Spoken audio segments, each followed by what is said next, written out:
Karl's found love on the street before, haven't you? How's it going with your bird, Karl? Are you married? No. How long have you been out with her? Going out with her? 7 years. Because, you're quite a simple man.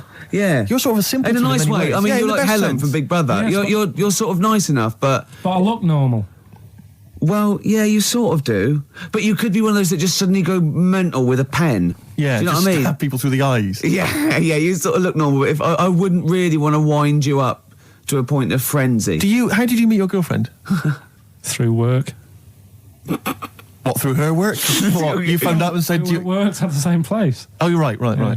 You're quite an enigma, aren't you? Could you give us more on that? At work. You met her at work. What, she came in selling sandwiches?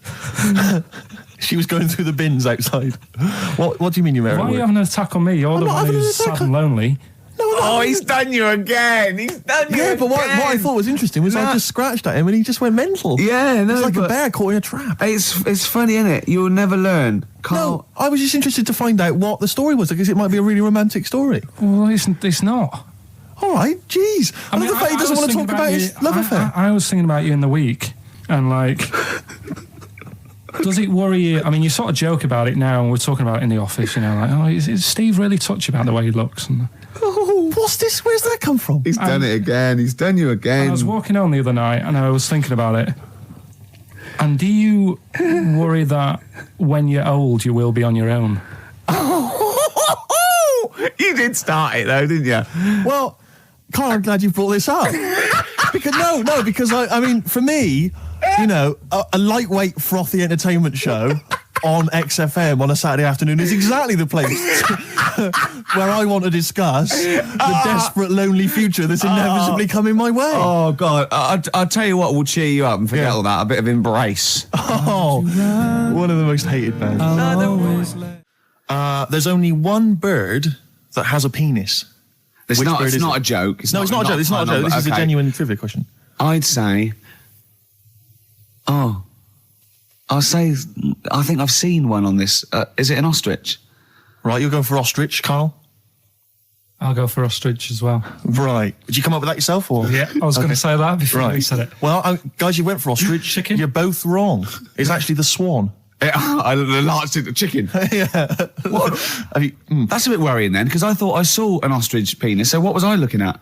I don't know, were you just examining it closely at the zoo? I just... It's probably a strap-on. It was probably two leather ostriches giving each other one. Exactly. And that's how that can influence people. Things like that. Dirty, filthy leather ostriches can confuse a child if he's at the zoo and he doesn't know. A swan's got... That's really annoying. I'd never give a swan a knob. It's the little puffiest of all birds, isn't it? Yeah. Oh, I'm protected by the queen. But I need a knob. If I had to give a knob to any bird, Good question. No, I wish I'd posed that myself. If you could give a knob to any bird, what would it be? Phone in. Vulture. Of course, a vulture. They need a big veiny bang stick. Yeah. What about yourself, Karl? If you could give a knob to any bird, and don't make it rude. Or if I could give a knob to any bird, what bird do you suit up? It's got to be a bird of prey or something like that, hasn't it? Cool. Just a robin, really. That would be amazing. That would be Christmas cards would be like... yeah, but it's a normal human-sized knob on a robin. That'd be great, wouldn't it? And the other thing annoying about this is ironic, right? Now, the male of all bird species they're called a cock. Yes. Right. But the only bird with a cock, right, is called a cob. Is that what a swan's called? Yeah, they're cob and pen. They're not cock and hen. That's and he's got he isn't a cock, but he's got a cock. Yeah. Quick query there, Rick. Go on. When you said then cock, presumably you meant male bird the first time you said it. Yeah. The second time you said it, you said cock. Did you mean the penis? Well, you're showing off the whole farce of radio broadcasting. Because you're not really allowed to say cock. No, exactly, no. One cock would cause great offence. Yeah. The other cock's fine. Exactly. It's weird, isn't it? It is strange. It is strange. So, I mean, if I said now to you, I like cocks. Yeah. Meaning birds. Yeah, that's that'd fine. Be fine.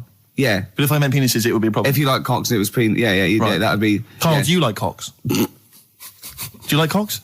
No. Right, okay, that's fine. I was asking if you like... No, I like, Yeah. Well, I'm a big fan of tits. The small birds that come down and peck at you. Yeah. Yeah, you like tits and cocks. There's nothing... Tits and cocks. There's nothing wrong with... There's nothing... Karl, don't worry. There's nothing wrong with saying tits and cocks. When I said tits, I meant the little birds. Yeah, and when I said cocks, I mean the big birds. Yeah. Do you know when... Go on. No, it's just that... It's when you're talking about tits. Yeah.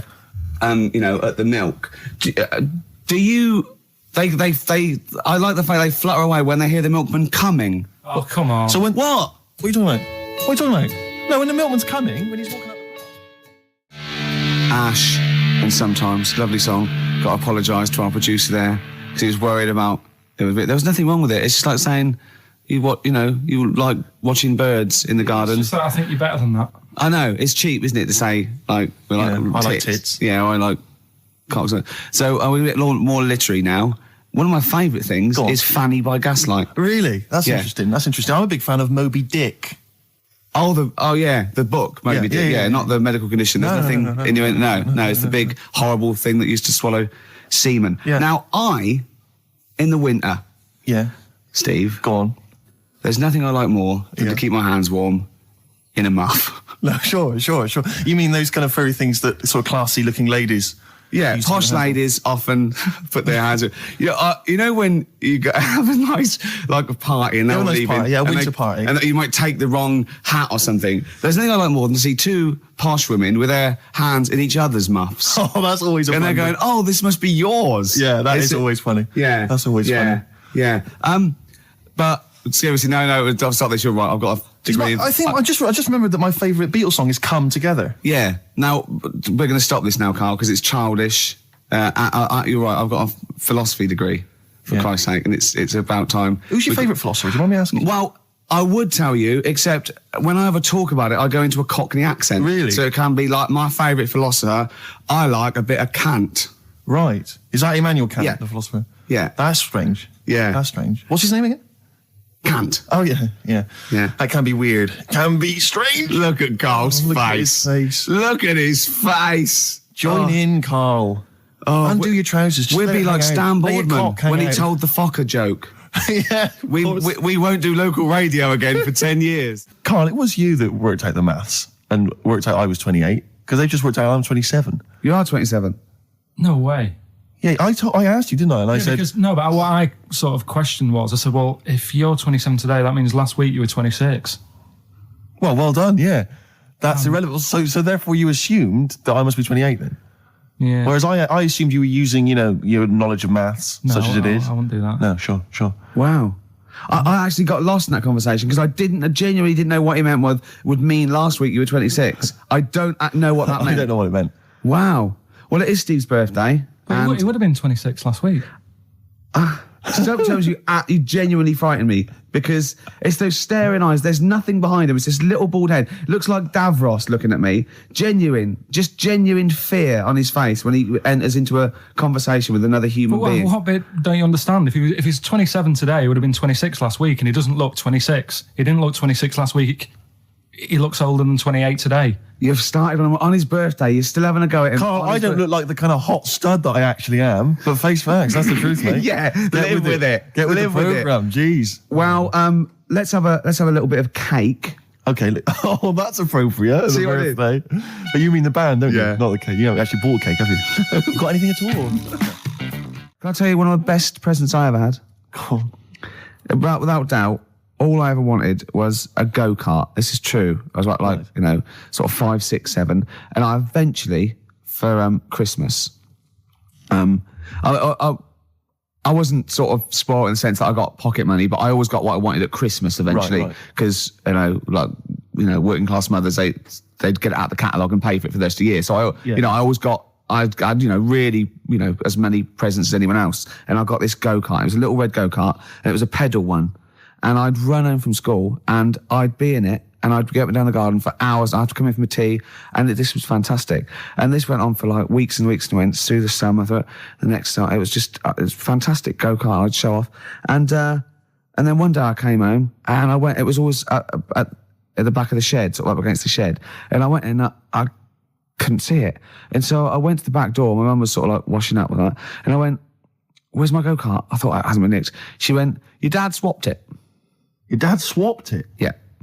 I went, he what? And I was going to be brave. And I went, he what? She went, he swapped it for a wheelbarrow. And I could see she didn't approve of this. And she was thinking, I'm going to tell him. And then I'm going to, have this out. And I went, right. She went, it's your wheelbarrow. And I went to the back of the shed and there was this wheelbarrow he swapped it with a bloke called Jimmy Dublin, who he worked with. Jimmy Dublin? Yeah, I don't know. I think he was a respectable member of the community. He was fine. It was his live. No, I think he was an Irish gentleman, and that's why he surprised me. That's why I don't know what his real name was. And I think my dad must have been drunk, and he went, I want to get my son a go-kart. And my dad went, well, my kid's got one. He's probably had it for a year. He's probably bored with it. Yeah. And he said, I'll give you this wheelbarrow. And I went to this wheelbarrow, and it was caked in concrete. I could hardly lift it. I just nicked off a building site, obviously. And I'd be there for hours trying to push this wheelbarrow up and down the garden, right?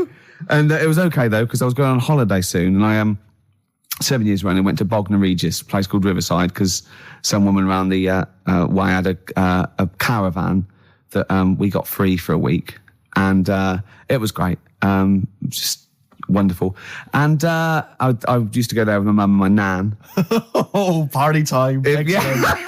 Yeah, the age of 7 to sort of know. No, it was good because, when you're a kid and you wake up in a strange place, it sort of seems weird. You wake up at 3 o'clock in the morning hearing your gran pissing in an iron bucket.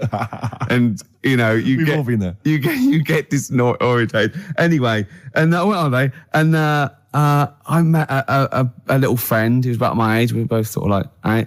And he'd hired a go-kart. He had this great go-kart, and he came round to my caravan, and I went, I've got a go-kart. And I remember my mum opening the window of the caravan and going, don't lie. That's so evil. And I went, I had a go-kart. Wow. Yeah. Did you ever talk to your father about the fact you swapped it? No. You never mentioned it to him? No. You still got that wheelbarrow? I think so. I've grown into it. Yeah. Yeah, I can nearly lift it now. Yeah. And now I'm just too old to run up and down the garden with now it. Now you get one of your several gardeners to use it all the time. Wow. Oh, dear. Like when you're born, you're a little baby, wrinkly and stuff. When you get older, you sort of morph into a baby again. And you go through the same phases. So when you're young, you buy singles. You get old, you got nothing to do all day. You got all your pension money. What will I buy? Cliff Richard's on the telly. Here's my video, buy me song. You see, that started off as quite a sensible point, because I actually think they do it. But what was all that alien stuff about when you're born, you go wrinkly and you go wrinkly again? So sometimes you mix like normal things that human beings say with I don't know what. Well, look, when you're a baby, you've got a little bald head, no teeth. You get old. What happens? Are you a philosopher? You're an official philosopher. Because, it sounds like it. Oh, Karl, play a record. You're a gem. You're a diamond. I used to sell mackerel. Did you? Yeah, I had a pet magpie. Did you? Called Maggie. Oh, inventive. Pet magpie. You mean you captured it and didn't let it go away? Yeah. Can't have a pet magpie. But then it got really vicious. Well, it was trying to let me go. What do you keep it in, a rabbit hutch? No, it flew around, but it used to just come to me all the time. But then it started pecking me head and stuff. That's not a pet magpie. That's a bird in the garden. No, but I could actually, I could hold it and stuff. It wasn't scared of me, and it knew it was me. It used to come down from the top. It hated you. That's why it wanted to peck you. Is that? And the other thing. I always remember being younger and walking through the woods to school with my mum, and I was chasing a butterfly, and she said, "Oh, don't do that, Karl." And I said, "Why?" She said, "Because they only live a day." I said, "Oh, all right, I'll get a dead one in the morning." That's genius. That's great. That's quick thinking, isn't it? Oh, that's sweet. Let's play a song. Wu-Tang Clan and Gravel Pit. We love that, don't we? I love it, yeah. Yeah, brilliant. Track. We're talking about embarrassing stories and stuff, and I don't know if I've told this on this radio before. Have I told you, Karl? I'm not sure. But this was when I was working at the BBC. This is not even long ago, and I'd moved to London, and I was fairly new in London. And I was working at the BBC, and I had this BBC hire car, and I've never told it. If there's anyone listening who works for the BBC, I don't know if I can still get in trouble for it.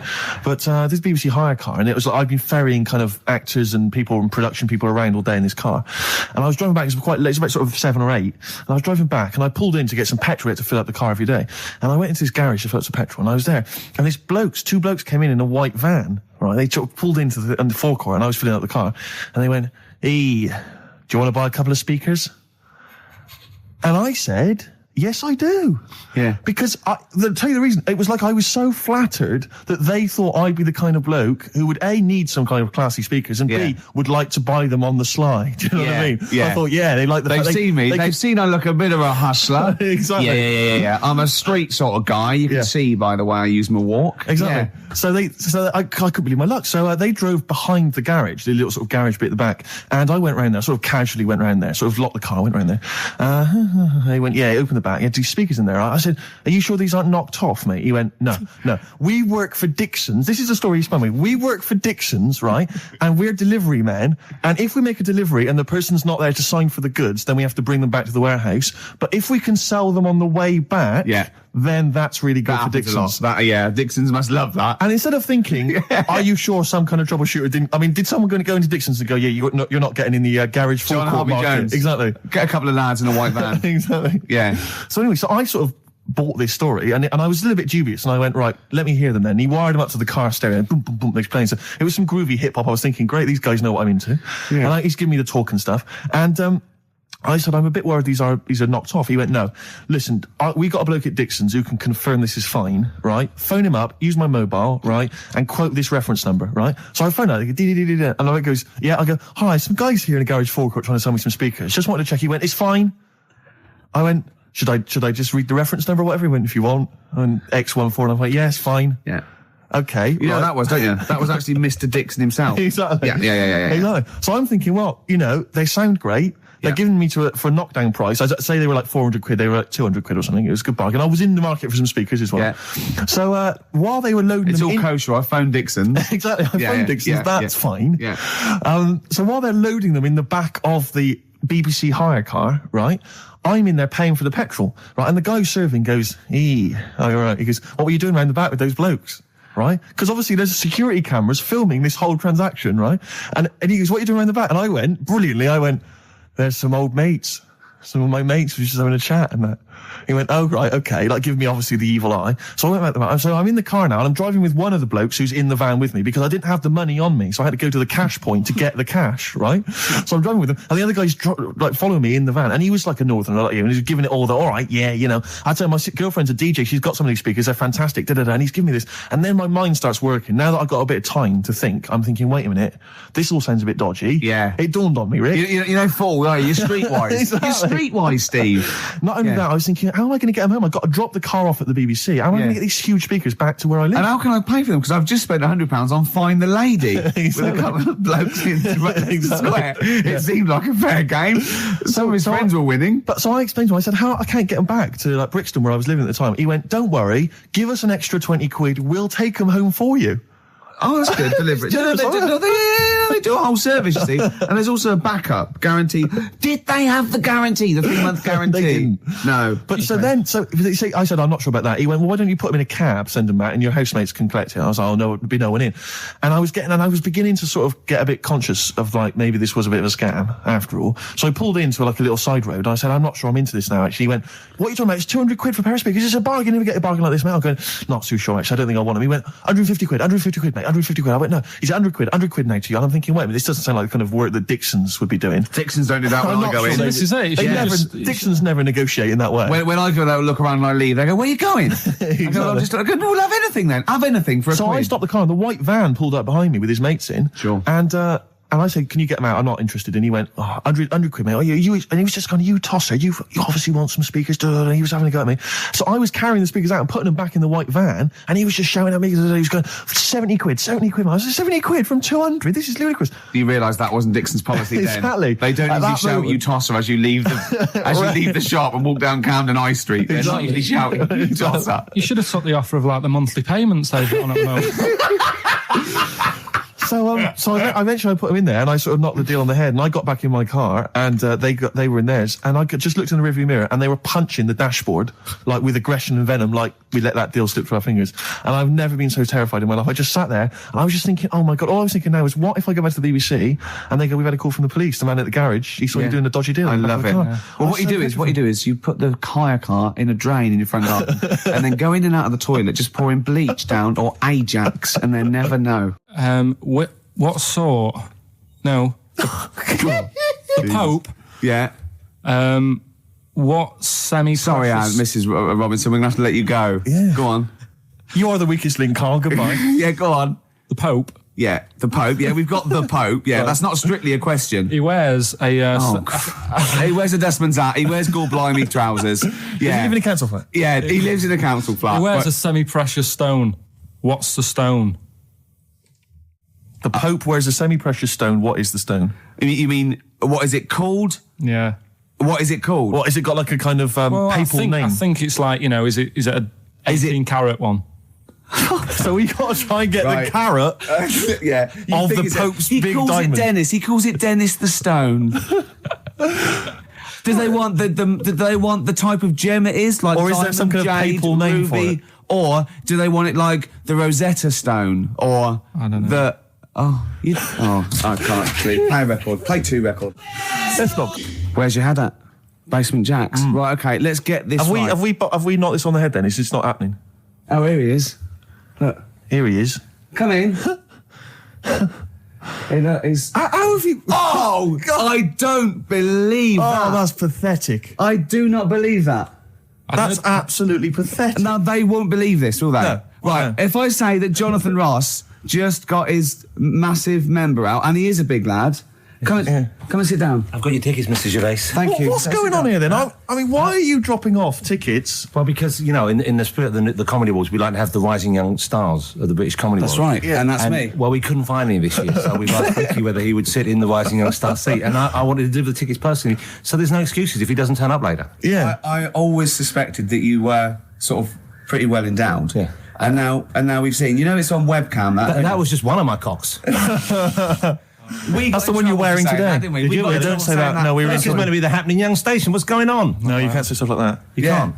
Just careful what you say. Look at after Julian Clary. And he comes back in a personalised. 10 years in the What happened wilderness. to you? That's Jesus you're thinking of, isn't it? Just because you're on everything at the moment. I walked in here and I came in here and I thought this is the young happening place, and what do I see in here? 3 old men sitting. What are you talking about? I'm only 28, 27. You all look wrecked. You all look wrecked. Well, that's because we're always partying. I was looking for some youngsters. Where's the youngsters? I wanted to see some tight leather pants. I wanted to see some foxy chicks hanging on you every word. What is it? It's a bunch of old blokes on a block up there washing up in a sink. But look at him. He even dresses for radio. This is ludicrous. It's amazing. Looks like you're I love the fact you were on the phone to Gervais last night, weren't you? Asking his advice. Yeah. On clothes. Look at him. He's going for the man down the DSS. I like that look. That's a nice look. Have you got a single pair of trousers that aren't elasticated at the waist? They're maternity jeans, aren't they? They've got a whole frank panel that pulls forward. The thing is, what I do at the end of the week, I can pop these in the pan and I can make a nice soup with all the food that's encrusted in them. At his years as a homeless coming to the fore there. Look at you, one step away from Lawrence Llewellyn Bowen. I'd like to be that bit closer. But why are you dropping off tickets? Are you a little bit... Because I thought you were married and stuff. Why do you suddenly got this obsession with Gervais? Because I'm a bit rough, ain't I? Yeah, it's like when you see Dale Winton out with those rough boys. I'd like to get one of my own. When a top celebrity in a lovely looking suit walks down the corridor with his penis out, yes. Yeah. I know that I'm still attractive. You've arrived. I was inaugurated in the same way. For me, it was Des O'Connor. It's the passing on of the baton, if I may use that euphemism. and you've been battened. But it's fantastic. Well, it is a pleasure. I don't think I'm complacent just because I'm mixed with you. I still wake up and think, I don't believe it. I'm mates with Jono. Can I just point out? Jono. I was listening to the show last week and I heard you, as always, revealing a little too much about yourself, if you don't mind me saying so. Yeah. Steve, not as much as you. No, but that was just for the benefit of the room. Yeah. And talking about when you used to occasionally urinate in the sink. Yeah. When you were around my house last time and I came in and you looked a bit shifty. No, please reassure me. It was more ownership. I was like, I went to my territory and then other people that come in that go, has Gervais been round here? It's like just marking my territory. Because my coffee the next morning had a hazelnut tang to it that I don't remember putting in. Can I just say something? Because I used to mention to you, Gervais, when we first started getting involved in the business. Yeah. I used to say, if there was one celebrity I'd like to be friends with, it's Jonathan Ross. Yeah. Lo and behold, Ricky's befriended Jonathan Ross. I'm nowhere to be seen. But Not invited round. Ricky told me that I could be his friend, providing I never extended the arm of friendship. Right. Yeah, if you ever... I thought as much. He tries to keep everyone else down he works with, from the office, all the other shows. He tries to keep them down. I didn't even want you to come in. I wanted to meet you on the steps. Yeah. I didn't even want to tell you you were around. But you called. He went, who's that? And he saw your name come up and he went, well, can I meet him? Well, you're all coming tonight, aren't you? This isn't Radio 2, by the way. These links are way too long. This is snappy radio. We have to play out... Yeah. You might The be kids have lost interest. But the kids want to hear Coldplay, Catatonia, You know what I like? Faithless. How about some more of that instantly forgettable hip-hop you play each week? One of those obscure hip-hop hooray. That's the worst feature on British radio. You should be ashamed of yourself. Wait a minute, I read your quiz on Radio 2. I said the hip-hop that is Put it away. Put it away. I'm Carl. Carl, how you doing? I'm all right. Got a question for you. Right, man. Got a question. Yeah.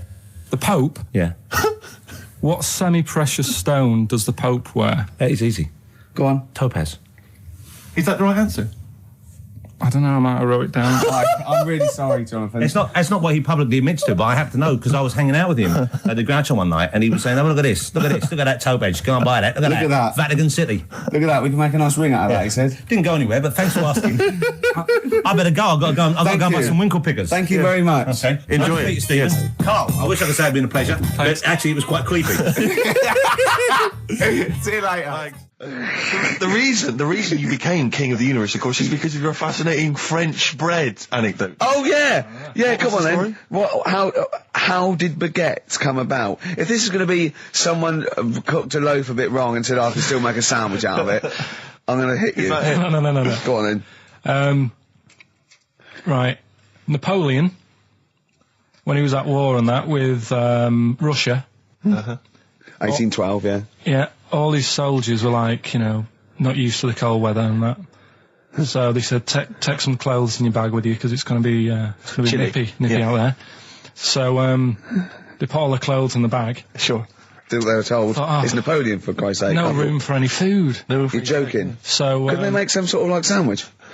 No, it wouldn't fit because of all the clothes. You had to take extra gear. Sure. So, anyway, he said, I can see where this is going. I'll be honest. Is there a baguette-shaped gap left in their holdall? They thought, let's make some bread that you can fit down your trouser leg.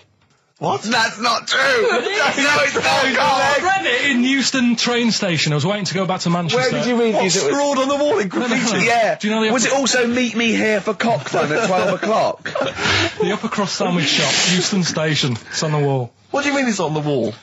Do you know it says like sail on at Dixon's, whatever? Yeah. Next to that there was like a bit of information. Once you've read the stuff on Dixon's, I get information. There's a big thing about the history of the baguette. I read it and I thought, we got to make a sandwich we can split down our trouser leg. But how can you march and fight with a huge piece of bread down your train? Although it would be intimidating. You see them coming, you go, sacre bleu, look at the size of them. They're big fellas.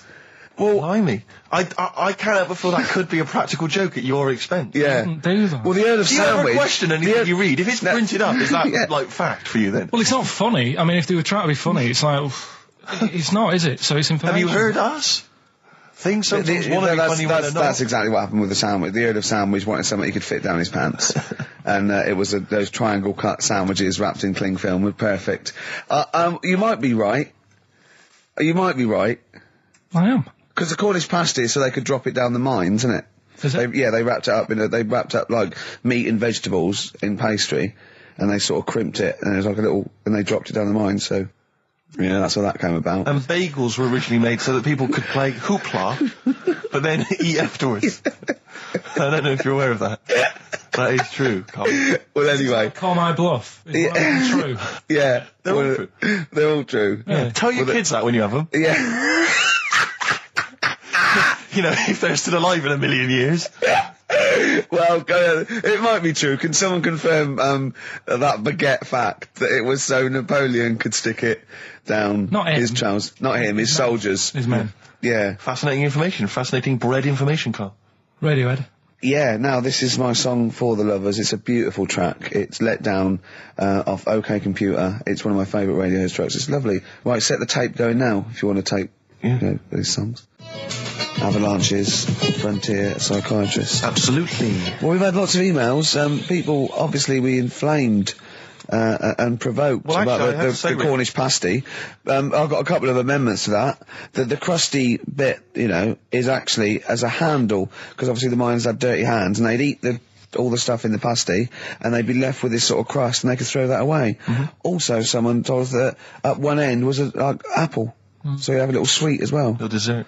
So, there you go. You noticed how, over the years we've been doing this, way back when we started XFM, no one ever contributes when we ask about the music, when we ask about hip-hop, or their, opinions on that, anything important. No. But start talking about pasties. Yeah. We've had about 5 phone calls. Yeah. And someone phoned up to confirm They used to work for Upper Crust, and basically, Karl got all excited. So it is true. Well, I don't know if it's true. I've read the same sign you did, Karl. Interestingly, there's an email here that says, which basically offers a history of the baguette, and talks about after the revolution, the government decreed that all of France must eat the same bread. And it was up to the bakers to bake this bread of equality. And then Napoleon kind of made sure it was a particular, he kind of set in. Obviously on the bread you can eat anything you find in the garden, frogs, snails, bits of horse, but squid. The interesting thing is, Rick, that there's no mention of sticking it down your trousers whilst going to war. The French have tried to keep that secret for over 100 years, It was only Steve. the upper crust people. Nearly 200 years, that is a top secret. Somehow Euston Station upper crust got hold of a document, left behind in an old sea chest, possibly Napoleon's, could have been Josephine's. Unfortunately, jotted it down. He's kicking himself now. Oh, Secretary, I cannot believe I left a note. If he talked like that. He did. He did that, yeah, he talked English, but in a very funny French accent. Do you remember, there was one thing that, talking about funny French accents, you remember Allo Allo? Yeah. Remember, it was on about 5 o'clock in the afternoon, but they still meant, because it was a funny Frenchman, it was that English guy who was posing as a French police officer. It's very complicated. He would often walk by, and I remember there was one where he said, I was pissing by the door when I heard a shit. Oh yeah. Now that's passing by the door. I'm allowed to say passing that. by the door when I heard a shot. That's what he's saying. I'm allowed to say that at 2 o'clock because I'm just saying I'm talking in a French accent. Yeah. I was pissing by the door when I heard a shit. Yeah. That's fine. Yeah. Because I'm speaking French, Karl. Do you know what I mean? That's the rule. Do you know why people tink the glasses before they have a drink? Why they tink? The verb to tink. I do know that, Karl. Is it about poison? It is. Here we are. What, would it make a different noise? Nope. Brilliant.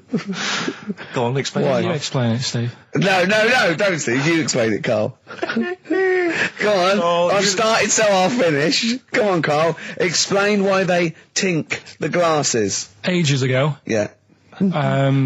only people with money had drinking or something. That's like one of my film reviews. Years ago. Welcome to History Now. Now, ages ago, only people with money had drinking or something. Keep going, Karl. Keep going. Like spirit and stuff. So they'd it's like businessmen. It's easy for you to say. This is getting to be cruel, isn't it? This is amazing. Yeah, go on. Why did you open your mouth, Karl? What were you hoping was the best that could happen? Because you were trying to make me look stupid before with the planet, so I'm not. Whereas you know. Yeah, go on, no, come on. Businessmen with money have got to drink and ching. Okay, so then we'll drink. So they'd nip round to have a chat about whatever they're earning money with. And they'd say, right, do you want a drink then? And they'd go, oh yeah, that'd be alright. So rather than just pouring it out of a bottle into a glass and saying, there you go, it could be going, hang on a minute, it could be poisoning me here and trying to nick my business idea. Yeah. So what they'd do, it sort of pour a bit of his drink into the other person's glass and you get that tink noise.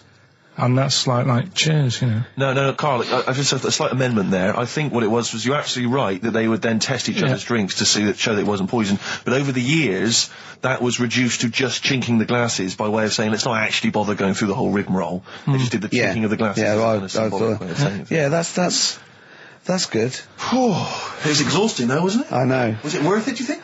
Well, I like that, because people carry that with them now. When they do that, they'll think, oh, that bloke's definitely not trying to poison me. Yeah. So the horrible thing is that now, when I do the glasses, I can laugh and go, they don't know I've poisoned them. Exactly. You should always do the pouring back and forth. It's a shortcut, it's a slippery slope. You know, just be careful. You were going to tell us a little story about just past my test. Yeah. My parents had a big Volvo estate, and there's quite a big car to drive. My parents didn't have a car. But I know you don't drive cars, Rick, but it's got a big car to drive if you've just passed your test. It's safe though, isn't it? It is very safe, that was the thing. Yeah. And I come from the West Country, obviously, there's quite a lot of windy lanes around there. You're joking, do you? They have cars there. Well, here he comes. Blimey, Karl. Learned on a tractor, automatic it was. Do you want me to tell it or not? Oh! Don't give up the accent! Oh no, I'm not worried. Oh, go on. Go on. So I went to this party. You never got him being from the north. Not when he's telling an anecdote. He's never telling an anecdote. Oh yeah, fair point. Yeah, go on. So I went to a party, and I was quite excited because I had the car, the motor, and there was a chick heading down to the party that I was like, I had my eye on. And I thought, now I've got a car, and going to the party, it's going to be amazing, right? And various friends had said, like, can we get a lift? I thought, yeah, groovy. I'll pick up the chick as well, who was a friend of a friend. So cruising down to the party in the motor, the Volvo estate, and there's nothing sexier than that. Slipping a little bit of Billy Joel on the stereo or whatever. Something classic. Exactly. And maybe it was Billy Ocean. I was quite a Billy. Maybe it was get out of my dreams, get into my car. Ideally. Yeah. So I get to the party, and inevitably it was one of those house parties where the chick that I had my eye on, she kind of was chatting to other guys, and she wasn't really paying attention to me, and I was sort of... Playing hard to get, was she again? Same old story. Oh, they make me They laugh. know how to tease, don't they, the ladies? They make me laugh. Who are they kidding? So I'd follow her like a dog, from room to room. Yeah. And watch her Quite while... literally, sometimes he was barking. Yeah. And while, just watch her while she talked to other blokes. And then, obviously because I was driving, I wasn't drinking, so I was not really enjoying myself. And then somebody said, should we go and pick up Vera? And I thought, right, okay. And they went, Steve's got a car, let's all leap in there, we'll go pick up Vera. And this girl was like up for it as well, so I thought, brilliant, I'll be back in the car with her, away from all these lads. Yeah. One guy she had her eye on, he came as well, I was a little bit annoyed. Yeah. But anyway, he was in the car, so I'm driving down these country lanes, just driving along, and they're directing me, they're saying, go left here, go right. And then suddenly we stop, and one of them goes, just drive into that field, this pitch black field, right? And I'm sort of, well, it is my parents' car. Just drive in the field, Steve. I'm thinking, well, I don't want to, not seem like I'm a hard, cool, crazy kind of guy, because the chick's in the car. So drove the car into the field. They all leapt out, started running off into the darkness, shouting, Vera, Vera, Vera, where are you?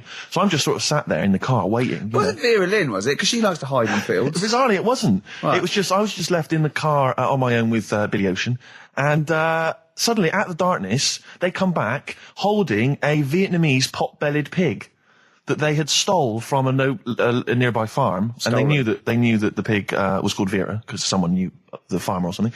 Anyway, so they got this pig, so now they're going, I'll put the pig in the back of the car, we'll take it back to the party, it'll be hilarious. I'm thinking, well, I'm not sure I want a pig and all its, piggy crap in the car, right, crammed in there. But they say, yeah, so obviously I'm thinking again, I don't want to look like I'm, a nerd.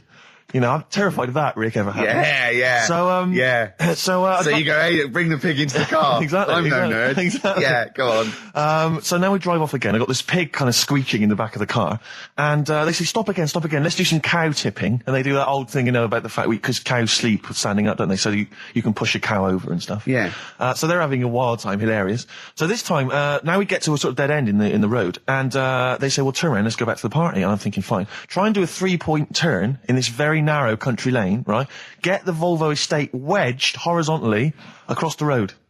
Can't get it out, just can't seem to sort it out. I don't know what, I'm panicking because there's a pig in the car, right? And, local disgruntled farmers, right? People drunk, partying, probably off their head on some kind of weed. Rick. Well, was it loads of blokes with, pitchforks and flaming torches exactly. going, burn him. He's playing with our pig. Exactly that. And so that, I was so terrified that all I could think was they're going to have to send a helicopter to lower a magnet onto the top of the car to lift the car up and put it the right way around. You used to read a lot of comics, didn't you? Yeah. So, do you know what I started doing? What? Crying. Did you really? Yeah. Why? Just started crying, just very slightly, started getting upset. And the other guy that the girl fancied, he had to get into the driving seat and sort it out for me by slowly edging forward and backwards. That's the worst bit of the whole story. Yeah, edging slowly back and forwards. He just sorted it out, just slowly worked the car back round, and then we were off. You were just gently weeping. Just gently weeping in the back. The bloke had just taken the bird that you saw from a distance. Exactly. That was basically your wife in your head by then. Oh, yeah. Wasn't it? I can't believe it. We were happily married with a pig for a child. Don't joke, that could happen. I know. The pigs come, if you like. Sorry? What did you say? What did you say? When you do what, Karl? What? What did you say? No, what did you say? Because I don't want to have to go to the radio authority again. What did you say then? Just remember. We are going out live, Karl. Yeah, remember Tom Binns, right? What did you say?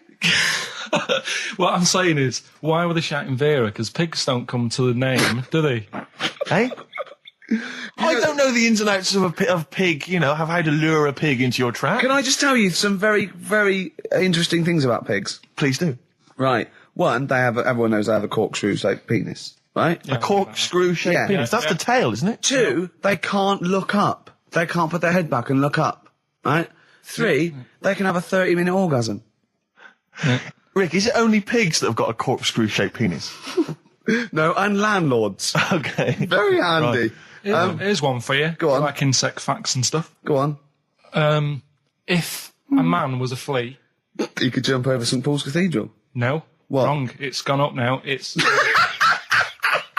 big wheel. The big wheel. It's the Millennium gone up Wheel. now. It's gone up now. Play a record. You're the best. I just wish we could maybe tape the bits we're not on air, just because that's when Karl comes into his own. Yeah. He just said to me, I don't know what I was doing, I was sort of like pottering around, dancing around, doing something annoying probably, and he just looked at me, I don't know, he was looking at me, and I looked back, and he went, have you ever used a Y-front properly? Genius. It's a great question, because the answer is definitely no. Definitely no. Does anyone use their Y-front properly? And by that, I mean get your winky out of the little sort of slot provided, as opposed to like put it to one side or pull them down or whatever. Has anyone used a Y-front properly? I don't think I've ever done it. I don't think I've ever done it. I've never seen anyone in a toilet doing it, Rick. You should be looking. I wish I hadn't said that. I caught you. Really? Yeah. That's actually how you prove people are gay. Yeah. Get them into this conversation. Yeah. Yeah, it's a trap. Yeah, it's a trap. It was the trap. Yeah. I'm not gay, by the way. Yeah. You didn't prove I was gay. I double bluffed you. Because I knew the old gay trick. I thought it was the old Gaylord say no thing. That is another method. Yeah, there's innumerable methods of doing it. That's how Oscar Wilde was caught. Yeah. Yeah. What happened there? Well, the judge went to him, did you see that film last night? Gaylord say no, and he went no, and they went take him away. Yeah. Take him down to the cells. Yeah, take him to Reading. It is true. Well, it originated in America. Yeah. So many of these things do. It's a brilliant point, Karl. I'd like to hear from anyone listening who's... And, I mean, well, they'll just lie, wouldn't they, I suppose? Yeah. I don't even use sort of flies, usually. I sort of pull my Y-front, my sort of tracksuit. So that's why I wear sort of like elasticated waistbands all the time. Exactly. Just sort of Speed. Yeah. Yeah, you got to get in there with the minimum of effort. Yeah, and out. Sure. Often I won't shake. No, no. To my detriment, because it often leaks out a little bit later, doesn't it? Ever been out on a date with a girl where it's just trickled down your leg and you wish it hadn't, and you're thinking, what if she gets my trousers off later? She might smell it or see it. What? I don't know. I don't know what I said there. Right. Rick, I had for Christmas something which I think might excite you and interest you, because I know you're obsessed and interested by facts. Yeah. Don't fiddle with the microphone. Well, I was just looking at what it was underneath it.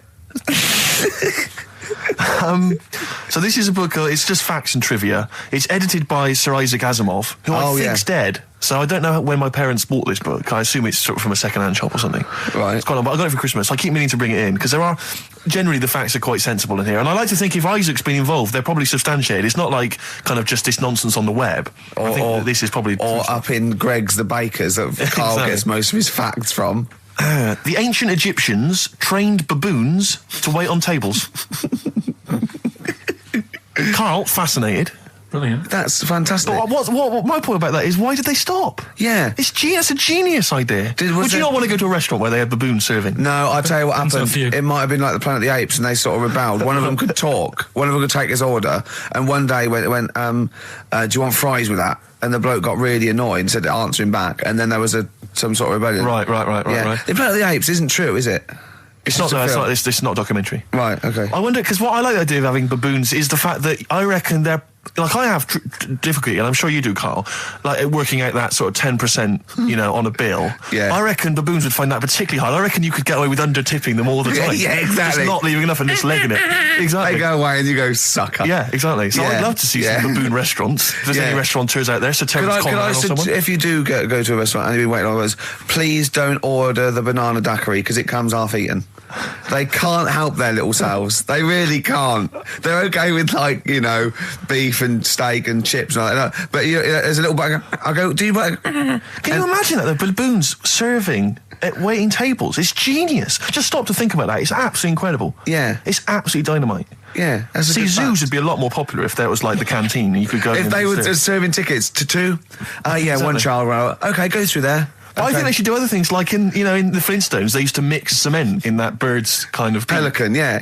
We should start doing that again. Because that also happened in ancient times. Yeah, exactly. According to the Flintstones. Yeah, before they had proper cement mixers, that's what they did. That was how they did it. Definitely, Just animal facts. I remembered one in the week. Go on. There was, do you know them two gay American men who have tigers? Okay, the two gay ones, yeah. Go on. Two possibly gay guys. Yeah, let's not worry about libel law anymore then. If you shave a tiger's head... Whoa. Right, okay. You've got to treat that sentence with a lot more reverence than you did. Think what you're saying. If you shave a tiger's head... Not just his head, its whole body. Sorry. Sorry, yeah. So I thought you were getting weird. Go on then, if you shave a tiger, yeah, go on. It's still stripy underneath. The skin's... Is it like rock? It goes all the way through. Yeah, that's amazing. Where did you hear that one? I remembered that. Like, I was that a drunk just shouting it in the street? I shaved a tiger and it's still stripy. Get out of here. Yeah. Well, you know a polar bear? Polar bear's skin is actually black, and its fur is transparent, not white, and it gives the illusion. So it gets all the radiation possible from the sun, but it's still camouflaged. I didn't understand that, Rick. Sorry, you lost me. If its skin's black, a polar bear's skin is black, and its fur is translucent, and its fur is translucent. So why is it white when we? Well, it's just because the light hits it and the sun reflects off. Yeah, and it makes it look white. Yeah, so if you look at each individual hair, it's actually translucent. So at night it would be black. Well, everything is. Is it? Yeah. Oh, not bright stuff, Rick.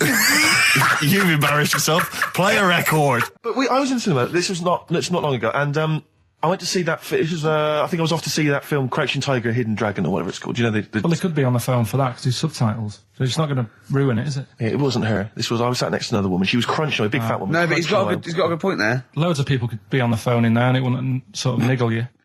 Fine. Well, at least we've cleared that. Imagine if that was true. No, because it's like when you go on the tube and read a paper. There's loads of noise, but you can still concentrate, can't you? He's got you. Do you know That's such a great point, isn't it? Right, yeah, because it's so easy to lose yourself in that magic realism world, with all the sound effects and music and surging, exciting noise, and there's a woman clattering on going, yeah, well, I'll probably meet you later, Stange. Should we get some Diamond White in and around by the park? Yeah. Switch off. I do it. Yeah, but we know what you're like, Carl. Yeah, you can switch off, Karl. It's like you can turn your ears off. That's the skill you have. It's not the ears, it's the behind the ears. Yeah. It's the process between the ears and the brain that you can switch off. So we can still hear all these things like a cat. But I was in the room, there was this woman sat next to me, she was a big fat one, she was crunching on some popcorn. Again, that's a crime. Why they're selling popcorn in cinemas? I don't understand why the noisiest... regularly. Why the noisiest food in a cinema? Yeah. I don't understand why that's come about. Yeah. Really makes me angry. Yeah. Exactly right. Smoothies. We want smoothies without straws. Exactly. The trailer for that film AI, Artificial Intelligence, came on. Do you remember that? And the tagline was, David is 11 years old. He weighs 60 pounds. He's 4'6" tall. He has brown hair. His love is real, but he is not. Oh, yeah. And she just went, how old was he again? To her boyfriend. Right? Just ruined everything. War film trailer comes on for some Pearl Harbor or something. She goes, yeah, I don't fancy that. Just announcing this, don't fancy that. Too many war films.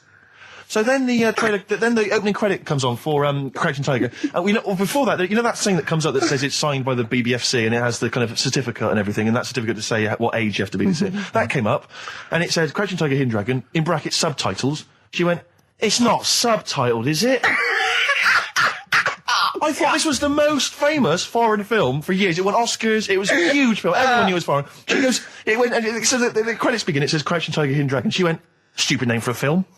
What? She paid to see it. She was with her boyfriend. So then it starts, right? And obviously it's in Japanese or Mandarin or something. She's like, yeah, and they're all talking in Japanese. Japanese or Mandarin. Whatever it is. So they're speaking in this, Japanese language, Oriental language. And she's going, don't they sound stupid? Don't they sound stupid? She was going, and then the subtitles come up, and it's quite a weird kind of strange language they're talking.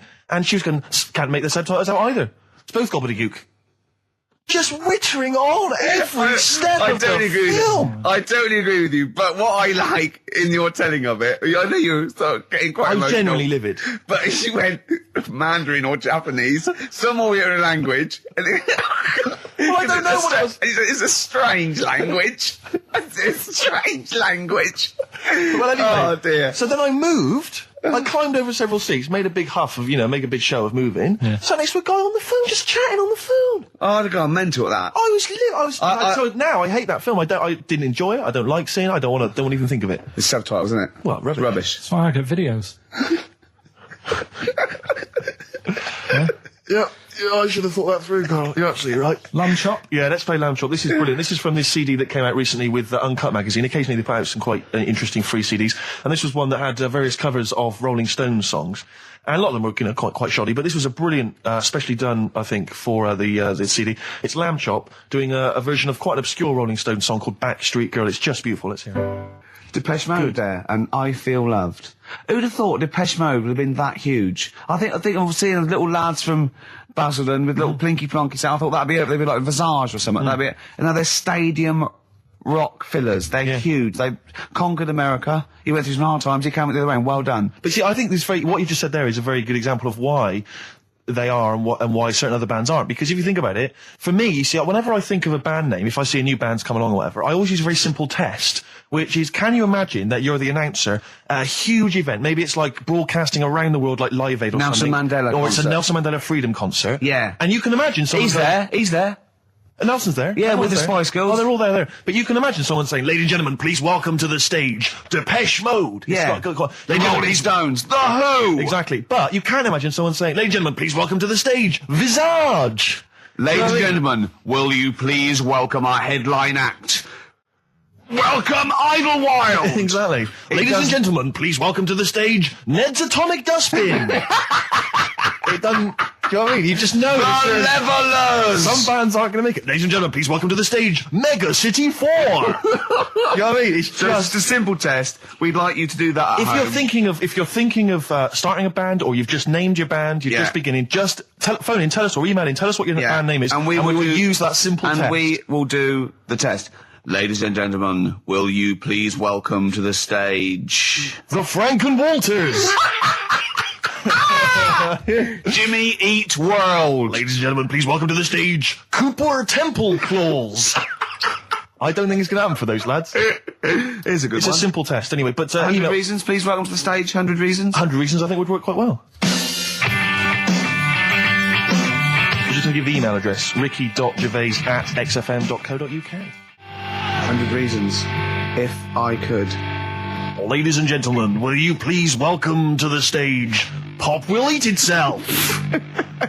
Karl, have you got like a sound effect or something of like, get the atmosphere cheering. We're going to test? Cheering. We'll seek it out with. Have you got something there?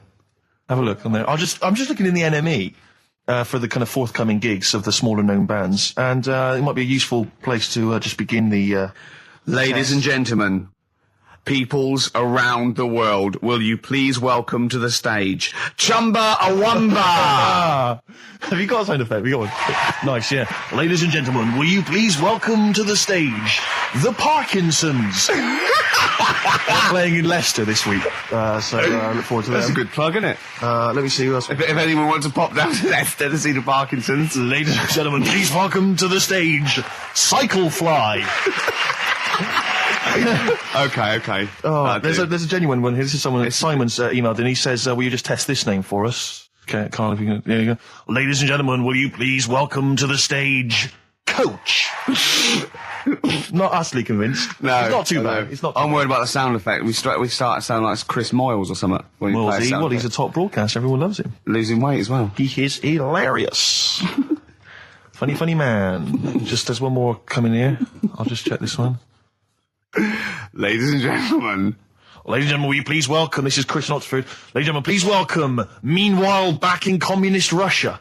Is that a band? I assume so. I assume it's his band. Yeah. Steve, I mean, I will play great old tunes till the cows come in. We got to give them a little bit of Dandy Warhols and Air and Athlete. I know that, and they're great, they're good, right? But I wanted to play a Cat Stevens song, but I thought I'd better not, because I've, play that a little bit. And we quite like resurrecting old reputations, don't we? People like Elton John who had bad faces, or David Bowie. People whose names now are largely laughed at in the serious rock or people circles. that people might not have considered. I thought Cat Stevens, Rod Stewart, I thought. Was he Rod Stewart? Many people now are thinking of the leopard hot pants and the ludicrous Do you hair. think I'm sexy and all those sort of awful stadium sort of disco things? But he wrote beautiful tracks from Maggie May and I thought, hold on, two birds with one stone. What about a Rod Stewart song written by Cat Stevens? Wow. Is there such a thing? The first cut is the deepest. Let's hear it, Rick. On this album as well is The Killing of George.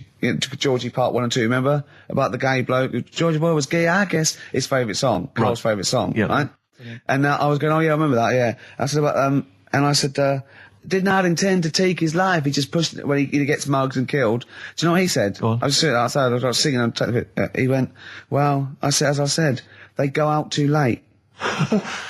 They go out too late? He meant gay people go out too late. He went, no, they do. I went, what do you mean? He said, well, they're always out, they go out when people are coming home. He said, if he'd have been in bed by 10, he'd still be alive today. That's a sobering lesson. And he went, there's one that works here and he's shattered every Monday. Oh, if you're gay and you're listening, just be in bed earlier. Go out when sensible people go out. Yeah. You're right, we're not on the continent, Karl. If you're gay and you're not in bed by 10, go home. Yeah. I don't get it. Okay, the film review. Gladiator. It's all right. Nothing great. It's like an old, sort of an old version of Rocky done in the olden days, really. Right. A bloke fighting other people. Sure. How sort of well known is the story? Do you reckon people know the basics? Well, just very quickly, just do the plot. Quickly. There's a guy called Max. Maximus, yeah. Yeah. There's Caesar, and there's Caesar's kid, and Max goes to war, sort of wins it, comes back. Caesar says, you're good at what you do. I wish my son was as good as you. So I want you to be in charge when I die. His kid finds out, a bit annoyed about it, kills his dad, because he don't want anyone to hear that he said that he wants him to be in charge. Yeah. So his kid gets in charge and thinks, I'll show you. You're not going to be king, I am. You're going to be a slave or something. And then, next thing you see is... Sorry, can I just stop there? My only thought is the film's 3 hours long, so maybe we shouldn't go through the whole plot. We've done the first 10 minutes, but go on. So, yeah, he's a slave and then... Yeah, but then, that was an interesting bit that I thought, right? I mean, I was watching this with a girlfriend, she was already annoyed because she wanted to watch Friends on E4. Okay. Yeah. It was a good episode as well this week. Was it? Yeah. Don't tell her that. Okay. Right, so she was annoyed and she said, come on then, put it on. And I got it wrong straight away because it says on the back 149, so I thought that was an hour and 49 minutes. It turned out it was 149. No, I thought it was 1 hour 49. Yeah. But it was 149 minutes. Sure. So it overran anyway. By 40 minutes. Yeah. People got sick of him and they said, oh, we'll have to get rid of him. So they tried to, he loved cakes as well as women. Okay. So they said, let's poison a cake. And they poisoned a load of Easier than poisoning a woman, wouldn't it? And he ate these cakes, and it just didn't kill him, and they were like, God, what's going on? And they kept giving him more and more cakes, and... He was suspicious. And that didn't work, so the fella said, that's it, I'm going to shoot him. So... They were like, I'd be there sort of punching people in the arm. That's a great game. Oh, I love that, punch people in the arm. Is that part of the Olympics now? it's I think it was exhibition this year. Right. But it's going to be a pro next year. It's going to be the Winter Olympics because you've got to do it in just a cap sleeve shirt in winter. Yeah. So you're playing that? She, but whilst I was she didn't appreciate that. She used to go, ow! No, I always think whilst I was doing that, they were like the Charlie's Angels and they'd be sorting out a mission somewhere. Because they were really like, there was something about them that you thought, special. They were private detectives. What do they work for a man they never see? Tell us the story. What have you learned? Do you want to ask some questions? No, not really. Just sum it up in a minute. What do you think? Can't do it in a minute. Well, can I ask some questions then? Where was he born? Austria. Tell us about his early life. Right, he was a young lad. Brilliant. What in his early life? Okay. Yeah. What's the name? His mum was his dad's second cousin, which is a bit weird. Yeah, that is weird. They had 5 kids. Steve's going, it's usually first cousin where I come from. Oh, that's unfair, isn't it? There's no need for that. No, what do you do in your leisure time? I like, going out for food and that. Right. Foraging. What do you mean going out for food? They come have a little hole and go hunting. Yeah. This is Karl. He's hungry. He knows he has to get to the greasy spoon by 11. Wow. Many of Karl's close friends have never made it across this road. There was a zebra crossing installed just for the safety of Karl. Beep, beep, beep, beep, beep, beep, beep, beep, beep. Can I have a bacon butty? And Karl is enjoying his... Wow, but he has to get back. His girlfriend's asked for one as well. She's home with a PlayStation 2. Wow. Oh. We just had a call from someone saying his company would sponsor Karl, right, to be raised by all these balloons if he could have a walk-on part in the office. And we immediately went, we're worried about that sort of thing. You can't really promise that artistic, And I was worried about the legality of it as well. How can you promise someone that for personal gain that's a private and all that sort of stuff, right? And I went, I don't know. And anyway, put the phone down to him, and Karl went... I love the fact you're more effing worried about that than me being raised 30 feet in the effing air. You started getting scared, did you? Are you worried about it? Well, you're quite excited about the idea of the challenge, aren't you? I like the idea, but I want like... Why do you like the idea, Karl? Oh, what if it went all wrong and we're there going, the humanity of it. I think we need Karl to get... he's just...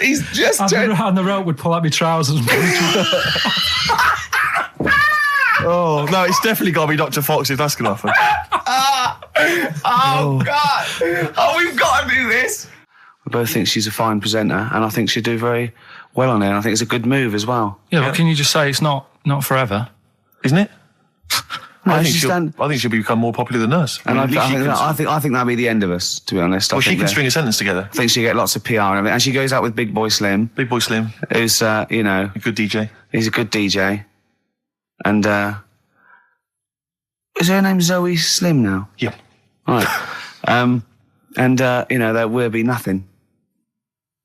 It's 3 months, isn't it? She's taken over for. Is she getting paid the same as us? I don't know. We'll find out. I bet it's a hell of a lot more. I'll go mental. I bet it's good money. It's good money. I'll go mental. A kid used to take a horse into the house. Sorry. Whoa, Neddy. What do you mean a kid used to take a horse into the house? Where did he get a horse? Must have nicked it from somewhere. Must have done. You've seen a horse in it? No. What, is that from outside the saloon round the corner? Yeah, was it just tied up with a bit of leather? Right. That's great. Big Jake coming looking for it. I'd been out. So let me get this. This was before the lynching stopped or after? Where did he get a horse from? What do you mean he must have nicked it? His mum said, where'd you get that from? I bought it. All right then, but keep it out of the kitchen. I don't want you going Catlin rustling. Where did he get a horse from, Karl? And how long did he have it for? Was he leading it or riding it? Mum, open the door, I can't stop. I can't stop it. Open the patio door as well. Looks like we got us a runaway. What do you mean? I've sort of... Don't think you can ever be boring. No, but what I've done, I've took like different ones. So I've took a good one that I think, that's a good quote. That was worth putting in a book. I've put one that isn't really a quote, so I don't understand it. Oh, yeah. One that isn't clever. and a funny one. So a bit of variation out of one book. Oh, how long did this take you? What did you do? Did you sort of like sit? About half an hour last night. And did you sit sort of like quietly at a desk or something? No, just in the lounge with the telly turned down. Oh, right. Just to give a bit of light to the room. Just had it on but turned down. Have you figured out lights yet? So the first one, and it was like they stuck some bacon on his head. And as ever, the vital piece of information, i.e. the reason, Karl seems to have forgotten. Because the worm was in his body, and they said everyone likes the smell of bacon. Including worms. Even a Vietnamese lake worm. They love bacon. Remember last week when I said about the little fella with the bone with no brain, and you were proved wrong? No. We were saying it wasn't a little fella. We were saying it was a stillborn child. It wasn't a little fella. You're changing it now. You weren't having any of it last week. Right, hang on a minute. I'm getting confused. There was a Vietnamese snake that went inside of a soldier. A little like maggot or some sort that you have to get out of your body because it causes problems. Yes, and so in order to get it out of the body, they strapped bacon to his head. Yeah. That is great. This doctor. And did that work?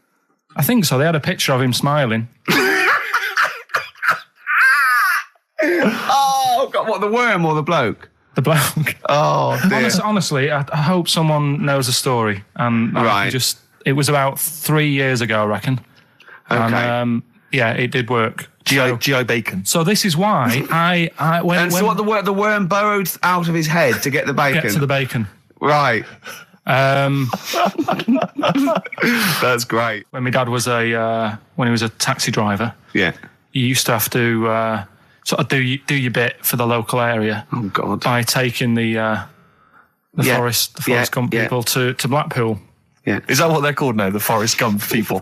Is that what the organisations that support them asked for them to be referred to? A minibus with Life is a Box of Chocolates.com. Well, Forrest Gump types. It must have been, so you work with these people. The people with learning difficulties. And they used to get 5. Coming home must have been a busman's holiday. So he got 5 of them in the cab. Yeah. And he had to go to Blackpool, and 4 of them were really good, behaving themselves, didn't mess about, weren't fighting and stuff, but there was one who was just causing loads of trouble and they couldn't control him. And what you've got to be able to do with people like that, you don't want them to get stressed out because it's not good for them. It stresses them out, and you could end up with a bit... Thanks, Dr. Karl. You could end up with a bit of a riot on your hands. So he thought, I'll nip this one in the bud right now. And he pulled up just on the outskirts of Blackpool, and he took the one out that was causing problems and put it in a wheelie bin. Oh, no. Oh, I'm sorry. I apologise. He did what? Oh, he did it for the good of the others. He put it in a wheelie bin. He was having a good time. He thought it was one of the rides. Can you stop saying it? He had another problem similar to it where he had a little minibus, and it was his job to take a load of old women to the bingo hall, and it was miles away. And he took him there. There was no problem. About 10 old women in a minibus. One of them was causing trouble. So he pulled over it. No, right? So he took him there. Everything's fine. He dropped him off. They had a lovely night. Yeah. Right? They had a lovely night. Won a bit of cash. Coming back, it's a bit of a late night. And they all started moaning at him, going, I want to be dropped off here. Take me there. I want to be dropped off first. I've got to get up early. Blah, blah. My husband's expecting me. I'm already late. Take me here first. Take me there. And he just pulled up in the middle of nowhere, said, get out. And he made them get out, and they all called for taxis. They charged that company who was meant to be taking him home in the minibus, and he got the sack. My mate, Anthony, his mum called up my mum and said, I've got to meet up with you. I've got to have a word with you. And she said, what about? She said, I don't want to talk about it over the phone. So she goes, oh, right. Well, yeah, come round tonight then. So anyway, my mum sees me. She don't want to be in an awkward position and be a bit embarrassed and what have you. So she sees me and she goes, right, Anthony's mum's coming round. What have you been doing? Yeah. So I go, oh God. I said, I've been nicking stuff. So she goes, like what? So not big stuff. I've had a few calculators and Mars bars and stuff. How many? I'll just work it out. Hold on. Works out at 7.2 per day. So, how many calculators do you need? So it was when that phase. You failed maths, didn't you? Everyone wanted a calculator. It was like a trendy thing, wasn't it? Right. Oh yeah. In Manchester a couple of years ago. Yeah. So anyway, so I told her all this and I confessed to computers will make it there one day. I confessed to There's magic in the back of battery. Go on. Confessed to nicking all this stuff. She comes round. She only wanted to borrow some money. Brilliant. She said, oh, I don't like asking. I was a bit embarrassed to ask you over the phone, but can I borrow 20 quid? Oh, that's fantastic. And there's me. That's great. And it's similar sort of thing to yours. And did you? And he went, hold on, Mum, let's just work out the interest on that. I bank 10%. She'll owe you £4.40. Yeah. Oh, so your mum was a loan shark. yeah. And did she mention? She went, I just with that other, because what I'm saying is presumably you got your mate in trouble. No. Right, you didn't. She went, no worries, I'll just go and get my purse. It's on the dressing table. Exactly. Yeah. Karl, do you want a cigar? Well, quite, yeah, but what is exciting, surely, is the razzmatazz and the brushing shoulders with the rich and famous. I'm not into that. You're not? No. I don't feel you're going to appreciate this like we thought you would. It's weird, because Suzanne said to me this morning, who would you like to meet there? Yeah. Is he anyone who, you can get close to and it's like, God, I really admire your, big fan of yours or whatever. And it's me and Steve, so you're here now. Well, I really admire your big fanny. I didn't... What did you say? What did he say? If you're a big fan of it. Oh, right. Oh, right, yeah. And, sorry. There isn't anyone, really. Do you know what I mean? Isn't there? You two are all right. Thanks. Jonathan Ross, is he going? He might do, I don't know. But hang on, wait a minute. I can't help but feel we could have exploited this more. We could have maybe run a competition to let someone win. If you're not going to appreciate it, Karl. Yeah. Are you going to get a trouser suit? Are you going to get a ladies' trouser suit? I just think then if you go sort of like looking macho and walking down with him, you know, they know that you're not really partners. And I just think it's a slap in the face for BAFTA. That's true enough. No, it doesn't matter what you wear though. Look at Elton John. Can't you mince a little bit? Can't you at least sort of walk a little bit mincy? Because you've got such a macho sort of mank walk. Elton John's fella doesn't look gay and the stuff he wears and that, does he? Do you know what I mean? It means nothing. No, but that's because Elton's doing the work for him. No, but... by dressing as like some kind of restoration dame. Yeah. Right. Go on then, Karl. Second one then. This is a bit easier, but I still think it's a good one. So this is, we should explain what this is if you've just tuned in. It's one of those stupid lateral thinking problems. That Karl himself has created. Yeah, that was his homework. Right, this one. It's a fella. He has a normal day doing stuff. Nothing wrong with him. Right? And it's the twist in the tale. It's just like Tales of the Unexpected. Yeah. Just a normal day, nothing wrong with him. Hold on, though, he's got the legs of a fish. Go on. So that's why he's been hiding his legs. So Go on. He does his normal... The legs of a fish? Sorry, Karl, carry on. He has his working day and that, and then he gets a bit tired. Goes to bed. He puts the light on, leaves it on, goes to bed. Oh. That's crazy. That's mental. I can't think what's happened. Anyway, here's Radiohead. Right, okay. What? The question is, why does he put the light on when he's going to bed? He's had a normal day. He's come home from work. Is that right? He's come home from work, or he's not been working? Yeah, he's just been out? No, he's been working and stuff, I think. You think? You've made it up, Karl. You can decide. So the question is, why has he put the light on when he's asleep? There's a reason that he's put the light on when he's asleep. Has he gone to sleep? No, Karl, don't shrug. You're meant to answer these questions. He put the light on before he went to bed. Yeah, and the question you're asking me is why? What's the scenario? And the light's on and that, but he's gone to sleep. Yeah. He started reading and then he fell asleep. No. Did he intentionally, for some reason, put the light on? Every night. It's mad. Sounds mad. That's Karl, doesn't it? Every night he does it. Yeah. He puts the light on when he goes to sleep. Karl, is the point of this, he puts the light on for a very good reason. Not for us, but for some people. He's blind and it's always been on and he thinks he's turning it off, but it was on in the day and he thinks he's turning it off, but he's turning it on because he's blind. No, that'd be stupid. That works. No, that works great, Rick. Yeah. Thank you, Karl. So you've got to come up with... Hang on. If you're blind, why would you put a light on? No, he thinks it's off. Yeah. But why would he turn it on anyway? Just think so he doesn't get burgled, so people know he's in because he can't see him. So he just he puts the light on when he's there, then he turns the light off when he goes to bed, so people think it's fine. But he's got it out of kilter, and actually he's walking around in the dark all day. I don't believe that if you're blind you turn your light on. I don't think you'd be living on your own, would you? I'm not having that for a second. Do blind people live on their own? I'm not having that for a second. Well, some people do. Lonely blind people live on their own. No, if you got bad eyes. What, any of them women? Are there any blind women who are living on their own? Well, never mind your concern for the partially sighted or sight impaired people coming to London. Get on with this. Yeah. So there he is. Yeah. It's like, a bit tired. Yeah. Just put the light on and get to bed. Yeah. So he turns the light on and he goes to bed. Yeah. Oh. Should we play a track? He's not sleeping on the job. He's a lighthouse keeper. Well done. Is he a lighthouse keeper? That's not it, Karl. He's a lighthouse keeper. Right, why wasn't the light on all the time? Because it's light in the day. You idiot. Play a record. What? Play a record. You're a buffoon. No, actually, the light isn't on in the day, is it? No, Rick? It's not. I think you're the buffoon. Yeah.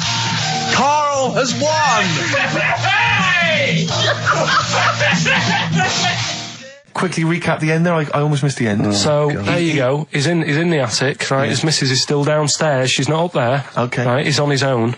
And he cleans this lamp, right? Yeah. And this fella appears out of all this smoke, and he's wearing a nice pair of 501s, and he's wearing a shirt, and there you go. What's the song? What song are you thinking of? The lines are going mental. Because it's so easy.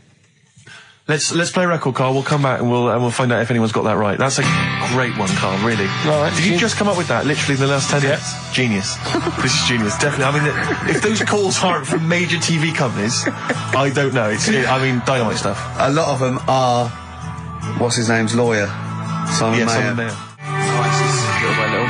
That's my favourite thing I've done for years. Yeah, not bad, not bad. That's great. Back to form there. So, okay, line. The lines are going mental just because it's easy. Go on then. So I first one to get it. The first one to get it, but...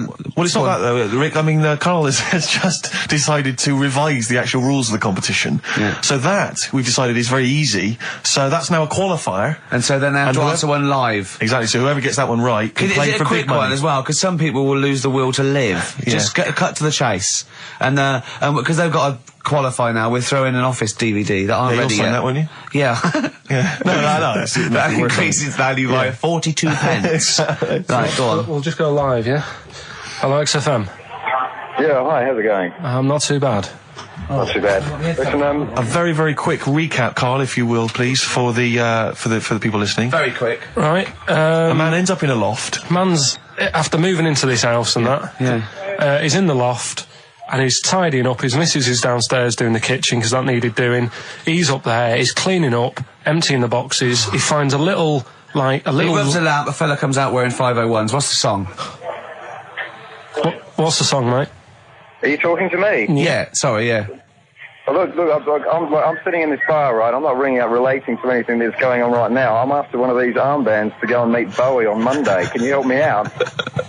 What? What? Piss off. You can't say that to our public. Yes, I can. What I can't bear is people begging, Rick, on the radio. You know, I can't bear it. Is that the Australian bloke who's got the Bruce Springsteen tickets? Hello, XFM. Hello. Hello. Are you phoning up for an armband? No. Okay, great. Gene Genie, of course it is. Well done. Well done. Right, what's your name? Everyone else can ring off now because this. Well, she might not take the challenge. What's your name? Hello. What's your name? Christina. Christina. Right, do you want to take on the challenge? Yeah. Yeah? Oh, right, so this is for... She's already won a couple of CDs. This is for the Office DVD. Right. Okay. Signed by Ricky Gervais. So she said, yeah, it's a nudist speech. So I said, well, why... What? I said, we're all mixed... it's all mixed up. Normally on a nudist speech, it's a nudist speech and you don't go wandering on there when you get clothes on and that. So it annoyed me a bit, because there wasn't any signs. So this fella's getting closer. Well, the knob out was a sign. Yeah. Right, so he's getting closer. And he walked past me. It was an old fella. And he walked past and he had a hat on and a little pipe. And a big rucksack on his back. Right, so he got me thinking... Not strictly naked. I'm walking along and I'm thinking... Right, why do people want to do this? So straight away, I wasn't on holiday anymore, because most of the time when I'm on holiday, I don't think about anything. Right? Your mind's a blank. I just switch off. Right? But all of a sudden, this has got in my head now, and I turn around to look at him, and... Check out his arse. And this bag, right, I swear, it was massive, right? What? You had a massive bag? The bag. His rucksack? His rucksack. Oh, right, okay. When he said there was an old couple coming towards me, I said, what was lower, the bloke's bollocks or the woman's tits? And he said, well, that was another point, she might as well have worn knickers. Because that's what he said to me.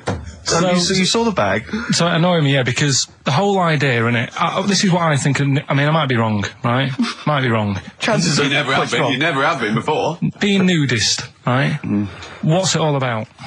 Because my auntie Nora, she same thing. Pumped her with loads of drugs. She used to have a cabinet next to the bed is like boots. She's got loads of stuff, right? For all sorts of stuff. And, I mean, she's not that old, but she's on loads of stuff, right? She's a bit coked up, is she? She called up my mum once. And, yeah, you told us this. Go on, tell it again. And she said, oh, how are you doing and that? She's all right. Bit worried, though. My mum said, why, what's up? She said, I've been breaking wind. So she goes, well, you know. She says, no, but this one is going on and on and on. And she was like, she was like, what do you say? What's like passing wind, farting for 5 minutes. One thing, not like, you know, trumping and then nothing. Yeah. Continuous drone of a fart. I'm eating. Hey? I'm eating. So am I. Karl, you have to carry on. Right, yeah. We're all eating. Crisps, food crisps. So last week, yeah, you were playing your feature, that song, I Shouldn't Switch Off Because I'm Enjoying the Story. Yeah. And we played Living for the City, only you played the single mix, which doesn't have the entire second act, if you will. Yeah. So, Karl, you've not heard it before. I've never heard it before. You're excited to hear the second act, because as far as you're aware, there was a young guy, he's living with his family, they're fairly impoverished in Mississippi, but, you know, they're happy, they're getting on all right. But you're not even aware that he's moving to the big city. No, it just fades out. Well, that's the city in question. I mean, I've liked this song for, must be, 3 or 4 years, and I've always listened to the single version. I had no idea that I didn't know the full story. So, yeah. It's not, I mean, and I know your attention to detail, you like to know the full story, like, where everything was. Well, the whole idea of the feature is to say, you've got to listen to the song. Where was the lead plate thing? Where was the lead plate thing? That was like a few years back. Where was it? In Britain and Scotland. Yeah. It was a problem all over the world. They had to deal with it. You're making it up now. Is it something you saw in Lord of the Rings? Yeah. Right. So anyway. Yeah. So the Lion and the Witch, Go on. Go on. So far then, what did we learn in this story from We Stevie learned so Wonder? far from Stevie that there's a young lad, he's got a family, he's fairly happy, except they're very poor, and they struggle to get by, but they're happy, they're doing it anyway. He's moving to the big city. Karl, this is the bit you didn't realise. Just play the track. Okay, here we go. So this is halfway through. This is halfway through the tune now. This is, you've not heard this before, have you? Let's go. Sorry, I accidentally played an episode of Kojak. By mistake. We were going to play a song. Karl, what did you make of that then? Yeah, what's happening there then? Eh? He was living with his family, he was fairly impoverished. He went He's on a moved bus. to Was the that new... a bus he was on, was it? Right, so what's your take on it, Karl? After hearing that, what I've worked out by it, the first part that we heard last week, everything's alright, but it's not that great living in Mississippi, right? So he goes, I'm going to go to New York. There's plenty of work there. Yeah. They'll sort of accept me as, and everything. So he goes there, and the weird thing is, he's hardly, been in New York for a second. He gets on a bus, all of a sudden some cop is arresting him. He's like, what's going on? And then he's got 10 years. I mean, what you can't hear, because the levels are quite bad. I mean, I work with sound. I can't really hear what's going on. You're criticising Stevie Wonder, I'm sort of guessing that he didn't pay his bus fare or something. And 10 years. He got 10 years for that. I really don't know what was going on. And the last one... God, that one. That's terrible. That's terrible. Okay, quickly. Oh, God. And the last one is that bloke who does... Come on! It's making me laugh. Come on, Karl, be professional. Right, the last one. Right. I can't do it, it's making me laugh. Oh, come on, I'll come and read them then. No, hang on, Come on, Karl. Right, here we go. They don't do this on Blockbusters on TV, do they? No, come on. That bloke who does sport on telly. He's got a little kid, right? Initials DC. What? Is that, I'm was that the completely clue? confused by that. Was that the clue? Yeah, that bloke who does sport on telly. Yeah. He's got a little kid. Initials DC. Okay, is that a band? Or an artist? It's I'm not A cheese. This is a well-known sandwich. Is it? What is it? Is it a band or an artist? So just quickly recap. Okay. It's a Come B. on, Karl. Right. Come on. Quick recap. The first one is B. I don't think them birds should be around in this area. Right, that's B. Right. Second one, he doesn't like women, yet he's got a few kids. It's a bit weird. That's PD. And the final one, that bloke who does sport on the telly, he's got a little kid. Right. DC. All right, and it's ricky.gervais at xfm.co.uk if you want to enter for Hellraiser. Oh, I'll tell you what, continue to do a little theme of like some old stuff people haven't heard of. If you're under 30, you probably never heard of this band. It's also a new thing I want to introduce. It's Show Up Camfield. Camfield talks the talk, he doesn't walk the walk. He doesn't play some rock classics on his show because he's scared. I'm going to play the tracks that Camfield's too scared to play. This is Kansas and Carry On Your Wayward Son, all right? Kansas. Carry on your wayward son. The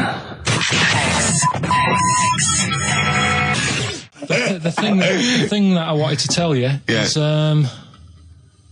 money for old rope. Do you know what I'm saying? I can't even be bothered. Yes, you're going to tell me now. Come on, Karl. Right, I mean it. Basically, money for old rope came from the right. What was all that about? He can tell someone's weight. What was all that bonus for? fact. And blind blessed shitting himself. What are you? What? No, tell me that now. You nearly made me swear then. I'm getting really annoyed. I'm getting really annoyed now.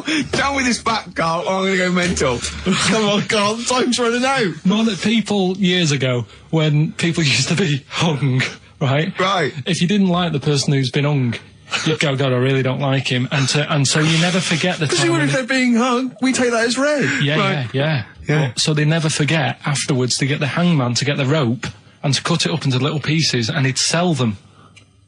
He'd sell the little pieces of rope to people. See, Karl, that's the most interesting thing, if it's true, that you've come up with. Right. Okay. And so so they sell the rope.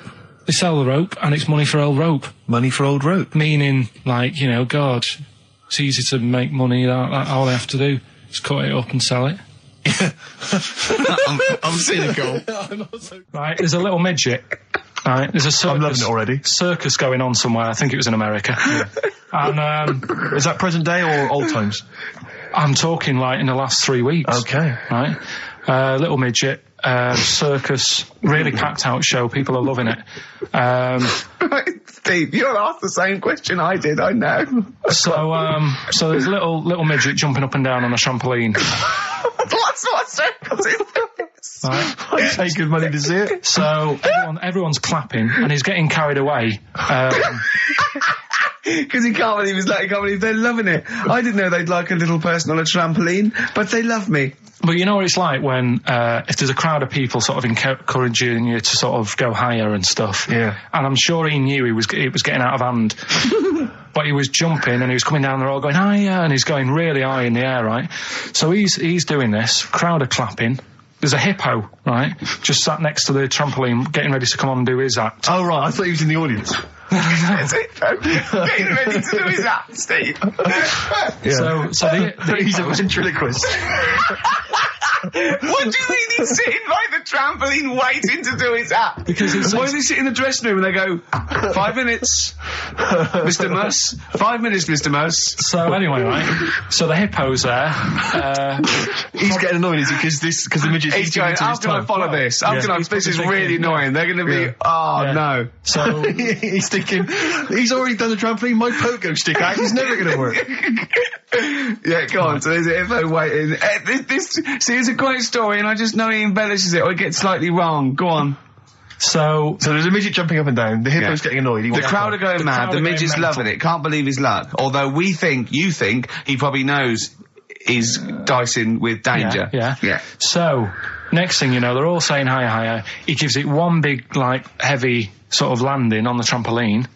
Goes really high, but goes off at a funny angle. Oh, hypotenuse.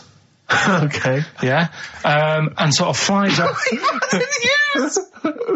Hypotenuse! Sure. Flies off at a funny angle. Ooh, Hippo's there, swallows him whole. Crowd are clapping, thinking that's why the hippo was waiting there. Rubbish. Rubbish. Alright, that's Aqualung. Good time's gonna come, innit? Right, Karl, come on in, educating Ricky. So, don't let the cat out of the bag, that's where that comes from. Comes from a crafty butcher. Right, go on then. So the next little headline is, Wash Up With You. Wash Up With You, go on. You wanna know about that? Yes. It's a survey that they did this week. They? Yeah, some university did some survey. Brilliant. Did a world test on washing up. Yeah. And each country were given 140 pots to clean. Brits were the quickest. Yeah. Yeah. Turkey were the slowest at washing up. The Turks. It's not because the little fellas that work in the kitchens with no... Is it? They can't reach. Spain were the cleanest, and the Germans were pretty good as well. So... I don't know where to start with this. Honestly, Steve, I don't know where to start with that. Look at his face. It was really light, right? We've had the parrot, right? These are things that I found. Found the parrot, right? I've told you about the dog in the car wash. Right, you didn't tell me about that. You said there's a car wash for a dog. That's all you told me. Yeah, but the parrot, you said there's a parrot. What? It's a problem at funerals. Yeah. That's nothing. That's nothing. Do you understand? And they used to eat cats. What else have we got? Travis on XFM 104.9 on Ricky Gervais with me, Steve Merchant and Karl Pilkington. We're doing Educating Ricky. Right, final one. Come on, Karl. Right, what was it? It was, why don't they just get a diary or some paper or something to write on? Yeah. Because snappy. I couldn't think of a heading for it. It's basically, Go on. People who have tattoos, I've never understood it, right? That they have something put on their arm. Right, sorry. Have we started the educate? Is this part of it? Are you educating me? This is something that will be useful in my life that I didn't know about. Yeah. Go on then. No, it's just like they've got a machine out, right, that does tattoos. You come up with a design you want, and you this machine scans it, and you put your arm in this thing, and you press print or whatever, and then it does the tattoo on your hand or on your arm. Like loads of little needles that follow a pattern? Yeah, computer, basically, yeah. Is it a real tattoo? It's a proper proper one. The fella said... well, as long as it goes out, it pierces the skin with a I just wondered if it's one of those kind of, those kind of... No, it must be lots of little needles or a moving needle that can go Sorry, along but it. how is this cleaned, like, in between each person? Dunno, probably... I don't know. Well, no, it's only that if it's one needle, it's just the head, isn't it? If it's one needle that moves, and does it like loads of little... What are we gaining from a machine doing it? Just because they're going to sort of mess it up. But hold on, how do you keep your arm still? Because your skin moves slightly. So the machine it's sort of strapped to your arm. Right, and so it's spread. the fella said that the tricky thing was in all this, it was the fact that nobody would let him test it out on anyone else, so he had to do it himself.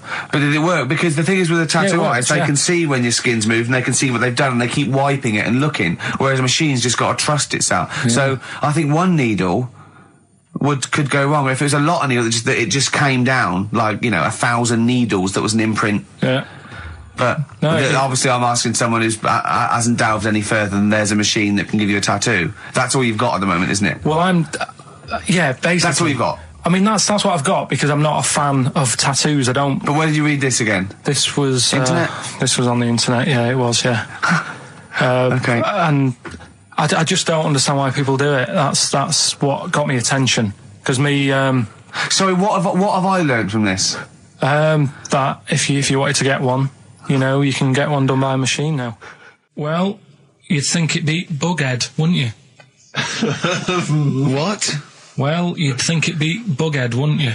You'd think it beat... No, you'd think it'd be... Yeah. You'd think it'd be Buggered, wouldn't you?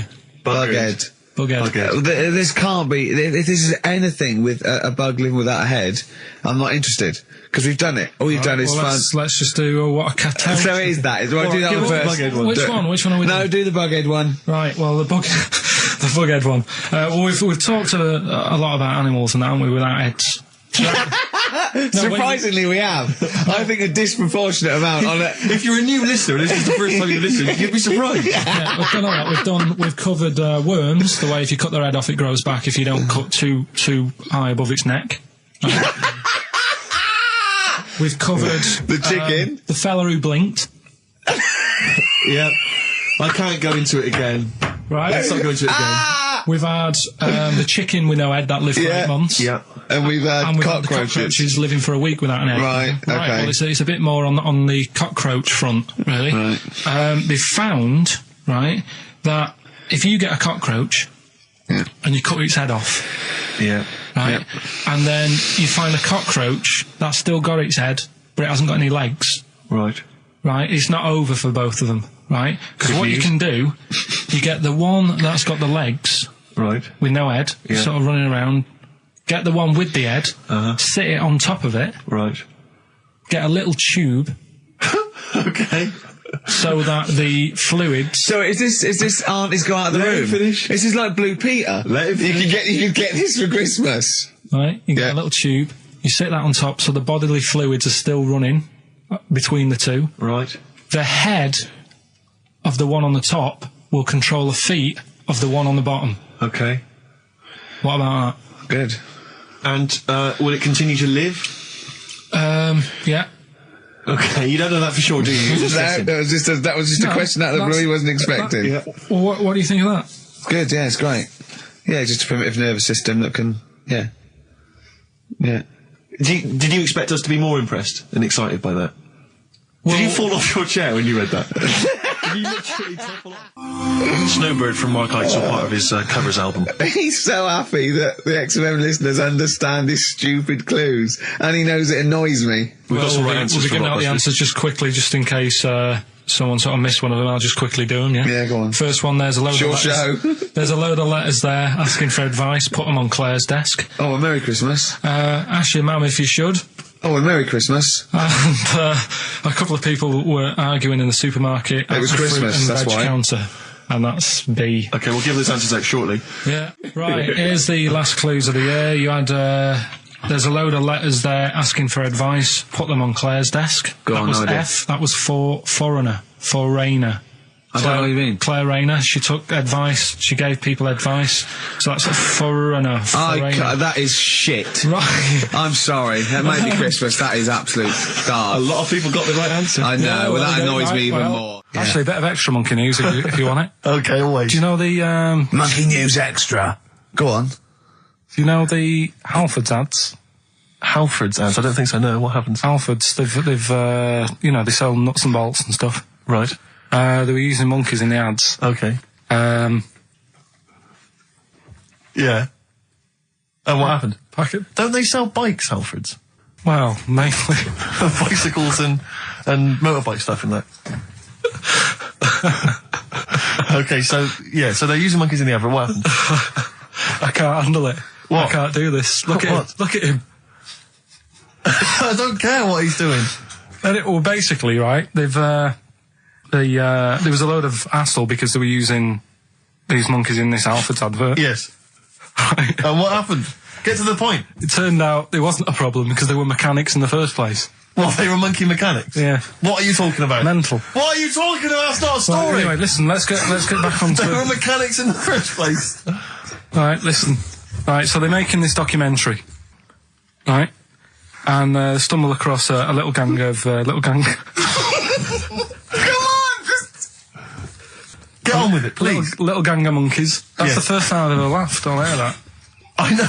Well, brilliant. What do you want, a cake? Come on. Can we play a song? Oh, I don't understand what is wrong with you, you freak. It's making me laugh. Just tell us the story. All right, then. All right. So anyway, right, so there's this documentary being made. They found a little gang of monkeys. Right, play a song. I don't know what's going on here. I apologise. It's just if you were looking forward to monkey. Oh, chimpanzee that! Monkey News. Excellent. Okay. Right, where were we? We were just start again. There's some people making a documentary. For what? Okay. Making a documentary in a jungle and that. Right. Stumble across a little gang. Okay, come on. All right. A little gang of monkeys. Yeah. Oh, come on. So the camera crew are there filming it. Yes. Everything's going normal. It's all fine. Nothing odd about it. Okay. They're not running a restaurant. They've not got any barber shops. Nothing. No. Just regular monkeys going about their business. Yeah. So anyway, what normally happens is the monkeys stick with the partner. They already do what? They don't sort of sleep around and that. Once they find the girlfriend or the boyfriend or whatever, yeah, they stick with them, right? Okay. But anyway, they were watching this one, right? And it's going around a bit, sleeping around. Oily. And it was getting fatter. They thought, this is a bit odd. Yeah. Right? So followed it round and see it having it away. Turns out, little prostitute.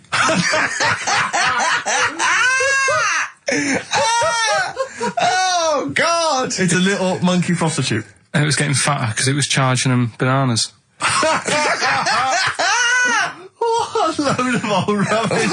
It's charging them bananas! What was it, a boy or... It was a... Woman. Little woman monkey. That's the most extraordinary monkey news I've ever heard. Oh! And another bit, this was the best one, right? Grab it! Right, there's this fella, and he was on his bike, right, yeah, cycling to work or whatever, and he sort of sees this thing in the corner of his eye. Right? Literally in the corner of his eye? Or you mean he saw He just said he saw in his peripheral vision? Okay, yeah. Thought, what's that? Yeah. So he thought, oh, doesn't matter, whatever. And he stops off at a cafe, right, yeah, get a little scone, a tea or whatever, and he goes in there and he's sat down, and the waiter comes over, he says, yeah, what do you want? He says, I'll have a scone and a tea. He goes, all right then. So he goes to get it, comes back. As he puts the tea and the scone down, his face is like, what is that? Right? Like a look of frightenedness on his face. Right? Drops the tea and legs it. So the fella's going, what? So he legs it after the bloke and goes, what? And he says, oh, something came out of your nose. That was massive. Sorry, something came out of the guy This is all serving. true because people would have watched it, so don't start saying it Sorry, didn't but hang on, happen. I just need to clarify. The guy on the bike... I don't believe he ran away. Wait a I minute. don't believe he legged it. I don't believe he had a look of frightenedness on his face, and I don't believe he said something massive came out your nose. Wait a minute. And I don't even believe he had a cup of tea in the scone. These are the things that I think are embellished. But who had something coming out of his nose? Was it the guy serving the scone? The one who was on the bike who ordered the scone. Yeah, but what was came out it? of his nose. Yeah, what was it? Came out of his nose. Right. So he goes home and he thinks, I've got to sort this out because it's not good and that. So he But sat. what? No, it was out of his nose. So you mean it poked out of his nose? It didn't come out. It just said hello and then it... It was like the maggot in the head. Yeah, he just yeah, popped, it just- popped his head out, had a look around and went back in. Why did the bloke drop the tea and run? Well, it's weird, isn't it? All right, so he goes home. He goes home and he goes, oh, God, you know. So he sits in front of the mirror and he's sat there waiting. This thing comes out. Again, sort of looks round, goes back in again. So he goes, oh. No scones. Right. No, it's... So he goes, I've got to sort this out. He goes to the doctor's, says to the doctor, I've got something up my nose. It just keeps coming out and having a look round, going back in. Didn't say that. The doctor's like, oh, I haven't heard of that before. Right. Didn't say that. So sat there. It does it again. The doctor looks, frightened again. Runs away? Yeah. Well, He's got a look of frightenness on his face. He had a look of medical frightenness. Yeah. He dropped his stethoscope and legged it. Well, here we are again, XFM, on a Saturday. Just gone 1 o'clock, Steve, if I'm very much mistaken. But we're not here as such. We're away again, gallivanting around. We've got to do the special sort of best of again. Okay. Which we did a few weeks ago. So this is the best of the last 3 weeks. Which I think is, I think it's the best 3 weeks we've ever had. But I'd like it condensed into 2 hours. Yeah. Yeah, some great music as well in there. Yeah, there'll be some great music interspersed with fine chat that you've already heard. Yeah. Except this bit. This bit's new. We've actually, out of the kindness of our heart, we've come in last week. Yeah. Yeah. And we've done a few clips just because we felt a bit guilty about shooting off. Yeah. And leaving. Even now, having heard this link, I'm beginning to wonder if it was worth our time. Yeah. Well, should we play a classic link? Let's play, what, from the last 3 weeks? After this is Feeder. All right, so here's the first bit. Yeah. Right, okay, Educating Ricky, part 2. Right. I'm committed to this treatment. Yeah. Is one. Oh, I've got to go for that one. Yeah? Yeah. Or the other one is the police are causing a bit of a stir. He still says it like it's the best thing he's ever come up with, which in a way it is. It could be. Right, go on then. I'm committed to this treatment. Right. Do you know the saying... Is it just sayings now? Are they all sayings this week? No, they're not. Okay. No, the other one isn't. Frog in your throat? The saying, there's a frog in your throat? Yeah. I assume it's when you croak a little bit. You sound like a frog. No. Right. Might seem a bit weird, this one, right? But years ago... Oh, yeah. Sorry, well, what is that clue? Committed to this treatment? It's about frogs Kermitted.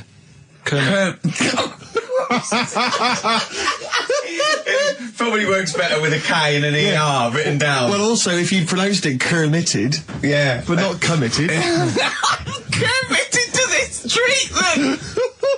Right, go on then. That's genius. So, yeah. For what? You go to the doctors and you go with throat hurting a bit. Right. And what they did ages ago. What year was this approximately? We are going back quite a bit with this one. Oh, okay, go on. And the doctor would say... did history. Imagine years ago, go on. And the doctor would say, right, keep your mouth open and you just look at your tonsils. And the jaw would ache a bit because they weren't as quick back then because they didn't have the technology and stuff, and they'd have to stare at it and study it and stuff. And they get an achy jaw, right? Keeping their mouth open. Yeah, you get, Yeah. you eat a Mars bar or whatever. So they'd sat there and they used to always close their mouth, and it used to annoy the doctor. Right? Oh. So what they did, they used to get a toad, right, and put it in the mouth. Rubbish. Okay, keep talking.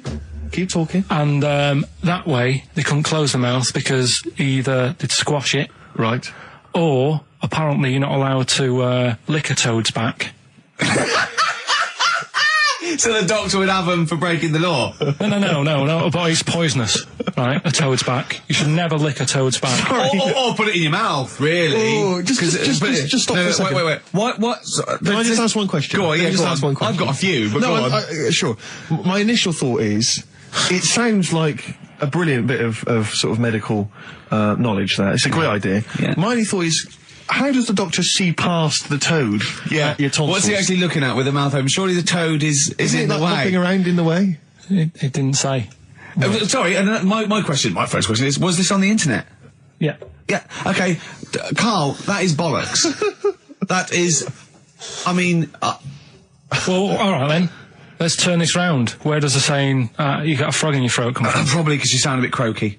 Probably that. Probably because you sound a little bit like a frog when you've got a sore throat. Karl, did you not question it just for a moment when you read it? Just for a second, didn't you think that seems an odd approach? Firstly, why a frog of all the different species? Because it's poisonous. A toad. No, a toad, so it's a toad as well.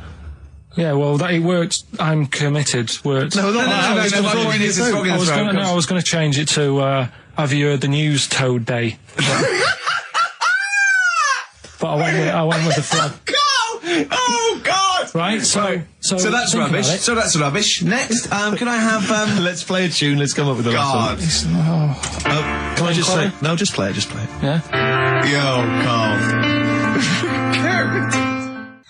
It was my birthday, right? Went home after working with you a couple of Saturdays ago, right?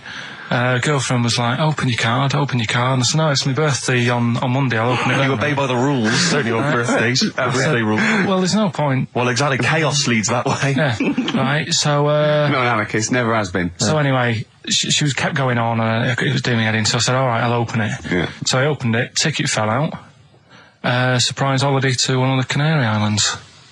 So... And what was your reaction? I mean... The first one was, we haven't got enough money.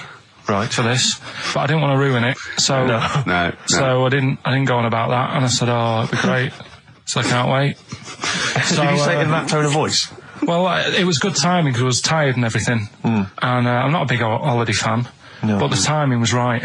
Yeah. Do you know what I mean? It's the same as last night. I don't always like a curry, but last night... You're in the mood. You get that sort of, oh, yeah. Curry, you had a feeling. Yeah. You thought, and then lo and behold, later you were eating the curry. It's weird, isn't it? Isn't it weird, the paranormal? Isn't it weird? They work in mysterious ways. Yeah. So anyway, right, the island, if I was on with you here, I'd probably say it's a bit barren. Okay. Not much there, but if you get a hotel, you guarantee good weather. Right. Are you? No, what I mean is, it'll be a good holiday. If you get a hotel, right, the weather's always good, so you'll have a nice time. Yeah, it was a comma, go on. And all that, and the food was alright, and everything was going alright. I was just having a nice, relaxing time. And how do you sort of spend your time on a holiday? You just lie around? Is that sort of holiday, just lying around. I bought a book. You bought a book? Yeah. Okay, ghosts? No, it was short stories, right? It was ghosts? it was about like special days in our time and time before me and stuff. Oh, yeah. And it was like, it was telling you about how I think it was 1814, the Thames frozen up. Yeah. And all these stories are told by eyewitnesses. Yeah. Right? So there's some fella who was around in 1814 and the Thames was frozen and people used to put market stalls on there and they'd do the shopping. It was like an Oxford Street. Was that Mad Liar Charlie? No, because he's famous for that. Well, I'm sure, you know. No, I think that was Mad Liar Charlie. Right. Yeah. So I was reading that, and then after a couple of days was a bit like, boring. Yeah, you can only do sort of so much lying around and so much reading. So Suzanne said, let's go on the beach, have a walk. You ain't gone on the beach? Where had you been up to this point then? In your room? No, just like around the pool, just relaxing and having a swim and that. Yeah. So she said, let's go on the beach. I said, all right then, yeah. So wandered down to the beach, and first impressions are, it's all right, it's clean. Your criteria is so basic, it's brilliant. Hotel, yes. Roof, good. Food, adequate. Beach, clean. Next. So I'm walking along, and everything's good, and there's a woman feeding fish bread, which I thought that's different.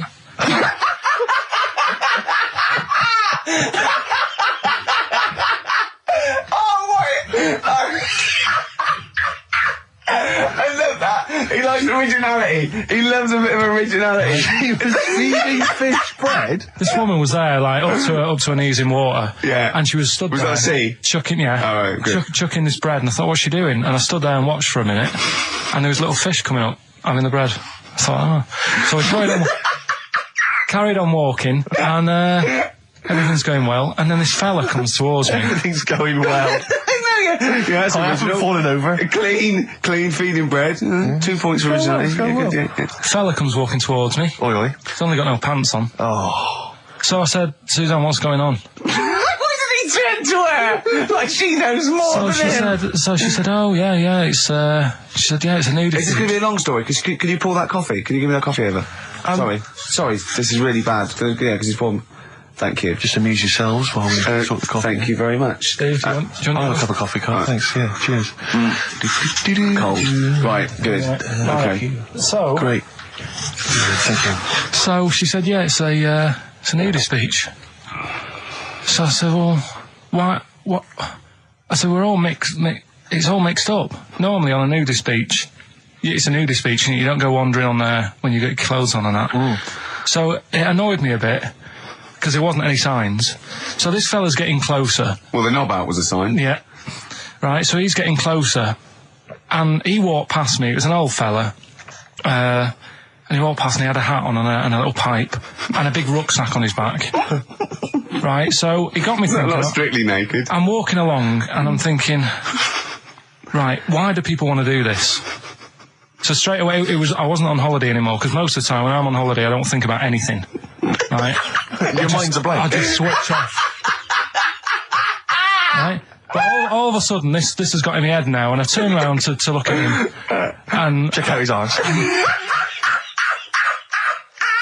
And this bag, right, I swear, it was massive, right? What? You had a massive bag? The bag. His rucksack? His rucksack. Oh, right, okay. When he said there was an old couple coming towards me, I said, what was lower, the bloke's bollocks or the woman's tits? And he said, well, that was another point. She might as well have worn knickers. Because you know, so you can see it. That's what he said to me.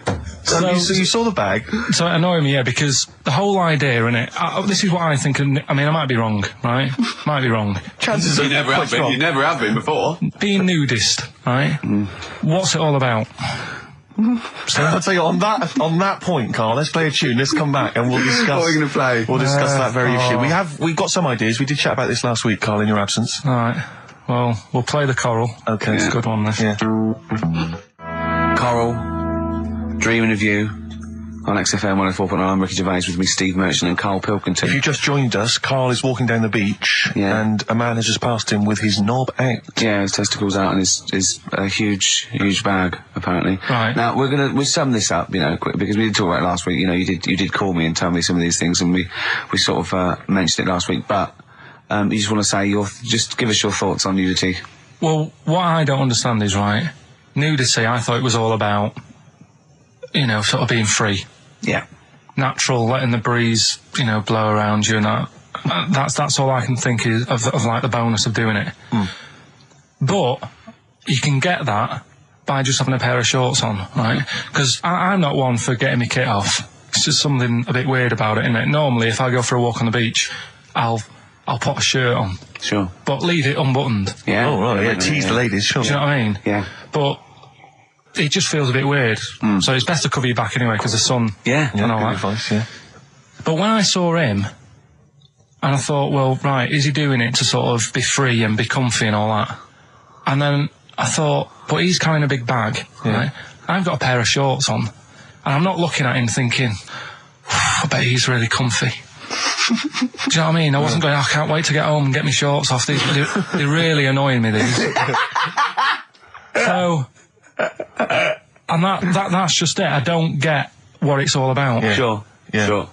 Well, okay. Well, my advice to you is don't go to nudist beaches again. Well, I didn't go again. That was Jane's Addiction. This is the Best Of Show on XFM 104.9. I'm Ricky Gervais, with me Stephen Merchant. Yes. This was a clip show. We recorded this a couple of weeks ago. I hope you had a Merry Christmas. It's not over yet, because tonight at 9:50 is the second part of The Office Christmas specials. It's brilliant. Watch it, and we'll be back next week live. I'm Ricky Gervais, with me Stephen Merchant. Bye. Have a great New Year. Can I just tell you a story that Karl told me a couple of weeks ago? Is this another ghost story? Another yeah, spooky story? Yeah. I called him out. I was, what are you doing? He said, I've just been reading ghost stories again. He said, you don't believe in them, but how do you explain this? Right, I went, go on. He said, I'll tell you as he told me it. He went, bloke, right, just sitting at home, doing, watching telly with his cat. And, the phone rings, and it's a bloke going, is that fire, in your oven okay now? 'Cause your wife called. And Karl went, well, 1, there was no fire in the oven. 2, he wasn't married. I went, right. Go on. He went, well, then, right, there was a knock at the door, and there was 2 sort of people in sort of white coats, and they came and said, we've come about that fire. Your wife called us. He went, 1, there isn't a fire in my oven, and 2, I'm not even married. Right? And he said, they saw the cat, and they looked at the cat. It looks a bit weird at the cat came out, nothing. And he said, and then he went back, sat down, phone rings, and they said, did they sort out the fire in the oven that your wife told us about? Oh. He went, 1, there is no fire in my oven. 2, I haven't got a wife. And Karl went, what do you think of that? I went, that's not it. He went, yeah. I went, that's the end of the story. What? He went, well, how'd you explain that?